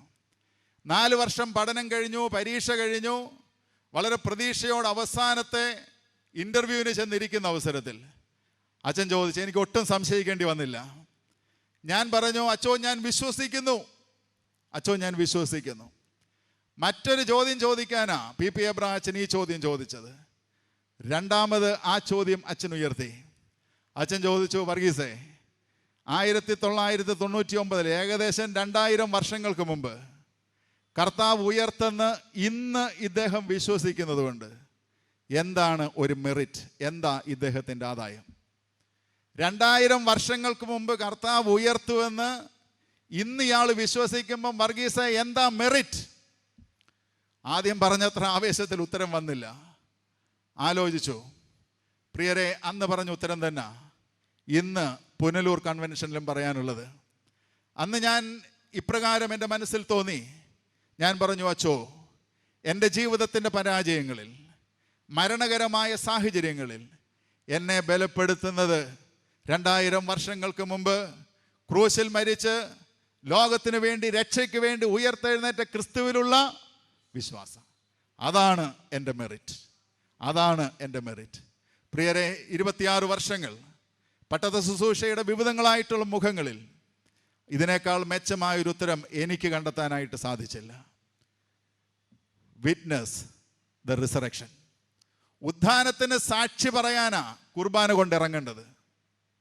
കുർബാന കൊണ്ട് സ്തോത്രം പാടി പുറത്തേക്ക് ഇറങ്ങുമ്പോൾ എല്ലാം ശുഭമെന്നൊന്നും വേദപുസ്തകം ഉറപ്പ് തരുന്നില്ല. സമ്മിശ്രമായ അനുഭവങ്ങളുള്ള ലോകത്താണ്. എൻ്റെ സ്ഥലം ഞക്കനാല. ഞക്കനാക്കാർ പറയും, ആനയ്ക്ക് തടിഭാരം, ഉറുമ്പിന് അരിഭാരം. എല്ലാ മനുഷ്യനും വ്യസനങ്ങളുണ്ട്, സങ്കടങ്ങളുണ്ട്. ദുഃഖങ്ങളില്ലാത്ത മനുഷ്യരില്ല. എന്നാൽ എൻ്റെ സഹനങ്ങളിൽ, എൻ്റെ വേദനയിൽ, എൻ്റെ പരാജയങ്ങളിൽ, എൻ്റെ ഒറ്റപ്പെടലിൽ എന്നെ ബലപ്പെടുത്തുന്നത് യേശു കർത്താവ് ഉയർത്തു എന്നുള്ളതാണ്. Jesus is risen. അത് പറയാനാ കുർബാന സമൂഹത്തിൻ്റെ നിയോഗം. ഒരു കാര്യം കൂടി പറഞ്ഞ് ഞാൻ നിർത്തുക. ഈ അച്ഛൻ രൂക്ഷമായിട്ട് തന്നെ നോക്കുന്നു. 4ാമത്തെ ഒരു കാര്യം, എന്തിനാണ് നിയോഗം? ഈ 3ാമത്തെ അധ്യായം വായിച്ച് അവസാനിപ്പിക്കുന്ന അവസരത്തിൽ അതിൻ്റെ 25ാം വാക്യത്തിൽ ഇപ്രകാരമാണ് രേഖപ്പെടുത്തിയിരിക്കുന്നത്: ഭൂമിയിലെ സകല വംശങ്ങളും നിന്റെ സന്തതിയിൽ അനുഗ്രഹിക്കപ്പെടുമെന്ന് ദൈവം അബ്രഹാമിനോട് അരുളി ചെയ്തിട്ടുണ്ടല്ലോ. പ്രസംഗിക്കുക കേട്ടോ, പ്രസംഗിക്കുക. വർഷങ്ങൾക്ക് മുൻപ്, നൂറ്റാണ്ടുകൾക്ക് മുമ്പ് അബ്രഹാമിനോട് ദൈവം എന്ന് പറഞ്ഞായിരുന്നു. പുതിയ നിയമത്തിൽ ഇപ്പോൾ ഓർപ്പിക്കുക. നിന്നാൽ ലോകം എല്ലാം അനുഗ്രഹിക്കപ്പെടുമെന്ന്, നിന്റെ സന്തതിയിലൂടെ അനുഗ്രഹിക്കപ്പെടുമെന്ന് പറഞ്ഞല്ലോ. എന്നിട്ട് പറഞ്ഞു നിർത്തുന്ന ഒരു വാചകമുണ്ട്: ആ സന്തതി നീയാ. ലോകം മുഴുവൻ അനുഗ്രഹിക്കപ്പെടുമെന്ന് അബ്രഹാമിനോട് പറഞ്ഞ സന്തതി, യു ആർ ദ ജനറേഷൻ. എന്തിനാ നിയോഗം? അനുഗ്രഹമാകാനാ നിയോഗം. കുർബാന കൊണ്ടവൻ ലോകത്തിന് അനുഗ്രഹമാകണം. ഇനി വേറൊരു ജനറേഷൻ വന്ന് അനുഗ്രഹമാകാൻ കാത്തിരിക്കരുത്. റെയിലിങ്സിൽ നിന്നിറങ്ങി പുറത്തേക്ക് ഇറങ്ങുമ്പോൾ സമാധാനത്താലെ പോകാ എന്ന് പറഞ്ഞ് അയക്കുന്നത് ലോകത്തിന് അനുഗ്രഹമാകാനാണ്. പ്രിയരെ, ശാന്തമായി ധ്യാനിക്കാം. സമയം അവസാനിക്കുന്നല്ലോ. Are we a blessing? എത്ര കുർബാന കൊണ്ടിരിക്കുന്നു? പ്രായത്തിനനുസരിച്ച് കുർബാനയുടെ എണ്ണം കണക്കാക്കാൻ നമുക്കൊക്കെ സാധിക്കും. 26 വർഷം കുർബാന ചൊല്ലി ഞാനൊരു അനുഗ്രഹമാണോ, അതോ ഞാൻ മറ്റുള്ളവർക്കൊരു വ്യസനമാണോ? എൻ്റെ കുടുംബത്തിൽ, എൻ്റെ ബന്ധങ്ങളിൽ, എൻ്റെ അയൽപക്കങ്ങളിൽ, ഞാൻ ജോലി ചെയ്യുന്നിടങ്ങളിൽ, കർത്താവേ, ഞാനൊരു അനുഗ്രഹമാകാനാണല്ലോ നിയോഗം. എന്നെ ഒരു അനുഗ്രഹമാക്കി അയക്കണമേ നമുക്ക് പ്രാർത്ഥിക്കാം. ഒരു സംഭവം പറഞ്ഞ് ഞാൻ നിർത്തിക്കൊള്ളട്ടെ, പെട്ടെന്ന് നിർത്താം. ചെന്നൈയിലുള്ള ഒരു 3 സ്റ്റാർ ഹോട്ടൽ, അതിൻ്റെ റിസപ്ഷനിസ്റ്റ് ഉണ്ട്, ഒരു നളിനി. അവളൊരു ദിവസം രാവിലെ തൻ്റെ ജോലിയിൽ പ്രവേശിച്ച അവസരത്തിൽ കുറച്ചങ്ങ് മാറിയായി ഒരു യുവതി ഒരു പാവയെ ഇങ്ങനെ തോളിലിട്ട് താരാട്ട് പാടി അതിനെ ഫീഡ് ചെയ്യാനും ഉറക്കാനും ഒക്കെ ശ്രമിക്കുക. അപ്പോൾ ഈ നളിനിക്ക് എന്തോ ഒരു അസ്വസ്ഥത ഈ യുവതിയിൽ കാണുന്നു. എന്ത് ചെയ്യണമെന്നറിയത്തില്ല. GM ജനറൽ മാനേജർ വന്ന അവസരത്തിൽ നളിനി ഇത് പറഞ്ഞു. എന്തോ ഒരു അസ്വാഭാവികത ആ യുവതിയിൽ ഞാൻ കാണുന്നു. GM ഇങ്ങനെ കാര്യങ്ങളൊക്കെ ചോദിച്ചു. അപ്പം നളിനി അവൾക്കറിയാവുന്ന കാര്യങ്ങൾ എന്നിട്ട് പറഞ്ഞു, ഞാൻ പോയെന്ന് ആശ്വസിപ്പിക്കാം. അസ്വസ്ഥമായി നിൽക്കുന്ന ഈ യുവതിയുടെ അടുക്കലേക്ക് നളിനി ചെന്ന് സംസാരിക്കാൻ തുടങ്ങിയപ്പോൾ വല്ലാതെ ആ യുവതി പൊട്ടിത്തെറിച്ചു. നിങ്ങൾക്കറിയത്തില്ല, എൻ്റെ കുഞ്ഞിനെ ഫീഡ് ചെയ്യണം, എൻ്റെ കുഞ്ഞിനെ ഉറക്കണം, കയ്യിലിരിക്കുന്നത് പാവയാണ്. കുറച്ച് കഴിഞ്ഞപ്പോൾ ആ ഹോട്ടലിൻ്റെ 2ാം നിലയിൽ നിന്ന് ഒരു സ്ത്രീ ഇറങ്ങി വന്നു. എന്നിട്ട് ഈ GMനോടും നളിനിയോടും പറഞ്ഞു, ആ നിൽക്കുന്നത് എൻ്റെ മകളാണ്. കുറേ നാളിന് മുമ്പ് അവൾക്കുണ്ടായിരുന്ന അവളുടെ കൈക്കുഞ്ഞ് മുലയൂട്ടുന്ന അവസരത്തിൽ ശ്വാസം മുട്ടി അവളുടെ കയ്യിൽ വെച്ച് തന്നെ മരിച്ചുപോയി. അന്ന് അവൾക്കുണ്ടായ ഒരു വിഭ്രാന്തിയിലാണ്. അതിൽ നിന്ന് മാറാൻ സാധിച്ചില്ല. ഞങ്ങൾ ട്രിച്ചി സ്വദേശികളാണ്. ചെന്നൈയിൽ വന്നത് ഒരു സൈക്കാട്രിസ്റ്റിനെ കാണാനായിട്ടാണ്. ഹോസ്പിറ്റലിൽ കൊണ്ടുപോകാൻ എത്ര ശ്രമിച്ചിട്ടും അവൾ വഴങ്ങുന്നില്ല. ഇങ്ങനെ സംസാരിച്ചുകൊണ്ട് നിൽക്കുന്ന അവസരത്തിൽ ആർക്കും അറിയത്തില്ല എന്ത് ചെയ്യണമെന്ന്. അവിടെ ഹൗസ് കീപ്പിങ്ങിൻ്റെ ജോലി ചെയ്യുന്ന, അത്യാവശ്യം ക്ലീൻ ചെയ്യുന്ന, ബെഡൊക്കെ വിരിക്കുന്ന ഒരു രാജലക്ഷ്മിയുണ്ട്. രാജലക്ഷ്മി ഇതെല്ലാം കണ്ട് നിശബ്ദയായിട്ട് ഇങ്ങനെ ഇരിക്കുക. രാജലക്ഷ്മി ഈ GMനോട് ചോദിച്ചു, സാറേ ഞാനൊന്ന് സംസാരിച്ചോട്ടെ. ഈ രാജലക്ഷ്മി ഈ യുവതിയുടെ അടുക്കൽ ചെന്നിട്ട് പറഞ്ഞു, കുഞ്ഞെ, എനിക്ക് നിന്നെ മനസ്സിലാകും. വർഷങ്ങൾക്ക് മുമ്പ് എൻ്റെ കയ്യിലും ഒരു കുഞ്ഞിങ്ങനെ നഷ്ടപ്പെട്ടു. നിൻ്റെ കയ്യിലിരിക്കുന്നതിനെ എന്നെ ഏൽപ്പിക്ക്, ഞാൻ കൊണ്ടുപോയി വേണ്ട രീതിയിൽ അതിനെ നോക്കിക്കൊള്ളാം. എന്തോ ഈ യുവതി ശ്രദ്ധിക്കാൻ തുടങ്ങി. ഇവരോടെന്തോ അടുക്കാൻ തുടങ്ങി, സംസാരിക്കാൻ തുടങ്ങി. അനുനയിപ്പിച്ച് ഹോസ്പിറ്റലിൽ കൊണ്ടുപോയി. ഞാൻ വേഗം പറയാം, അവൾ സുഖം പ്രാപിച്ച് അമ്മയുമായി ട്രിച്ചിയിലേക്ക് മടങ്ങി. ഒരു 8 മാസം കഴിഞ്ഞ് ഈ അമ്മ ഹോട്ടലിലെ ജനറൽ മാനേജറിനൊരു കത്തയച്ചു. അമ്മ എഴുതിയേക്കുന്നത്, എൻ്റെ മോൾ സുഖപ്പെട്ടു, അവളിപ്പോൾ ചിരിക്കും, അവളിപ്പോൾ കുടുംബജീവിതം സന്തോഷമായി നയിക്കുന്നു, അടുത്ത കുഞ്ഞിനെ അവൾ ക്യാരി ചെയ്യുക ഇപ്പം. എന്നിട്ട് ഈ അമ്മ എഴുതി, this is A blessing from God, also from Rajalakshmi. This is A blessing from God, also from Rajalakshmi. ദൈവം അയച്ച ഒരു വലിയ സമ്മാനം, ഒരു അനുഗ്രഹമാണ്. അതോടൊപ്പം രാജലക്ഷ്മി അത്രേ. കുർബാന സമൂഹമേ, നിന്നെ ആക്കിയിരിക്കുന്നത് ഒരനുഗ്രഹമാകാനാണ്. 5 സ്റ്റാർ ഒന്നും ആകണമെന്നില്ല. എല്ലാവരും അവരവരുടെ അവസ്ഥയിൽ തന്നെ അനുഗ്രഹമാകാൻ സാധിക്കുന്നതാ പുണ്യം. 4 മേഖലകളിലാണ് നിയോഗം: സുഖപ്പെടുത്താൻ, ചേർത്ത് നിർത്താൻ, അനുഗ്രഹമാകാൻ, അതോടൊപ്പം തന്നെ ജീവിതത്തിൻ്റെ ഓരോരോ അനുഭവങ്ങളിൽ യേശു ഉയർത്തെന്ന് സാക്ഷിക്കുവാൻ. അത്തരത്തിലുള്ള നിയോഗങ്ങളിലേക്ക് ഇറങ്ങി പുറപ്പെടുവാൻ ഓരോ കുർബാനയും നമ്മെ സഹായിക്കട്ടെ. പുത്തൻ കൂട്ടായ്മയിലൂടെ സാധ്യമാകുന്ന നിയോഗാനുഭവങ്ങളിൽ അനുഗ്രഹത്തോടെ നിലനിൽപ്പാൻ ദൈവം സഹായിക്കട്ടെ എന്ന് പ്രാർത്ഥിച്ച് എല്ലാ അനുഗ്രഹങ്ങളും ആശംസിച്ച് ഞാൻ എൻ്റെ വാക്കുകളെ നിർത്തുന്നു. ദൈവം നമ്മെ അനുഗ്രഹിക്കട്ടെ.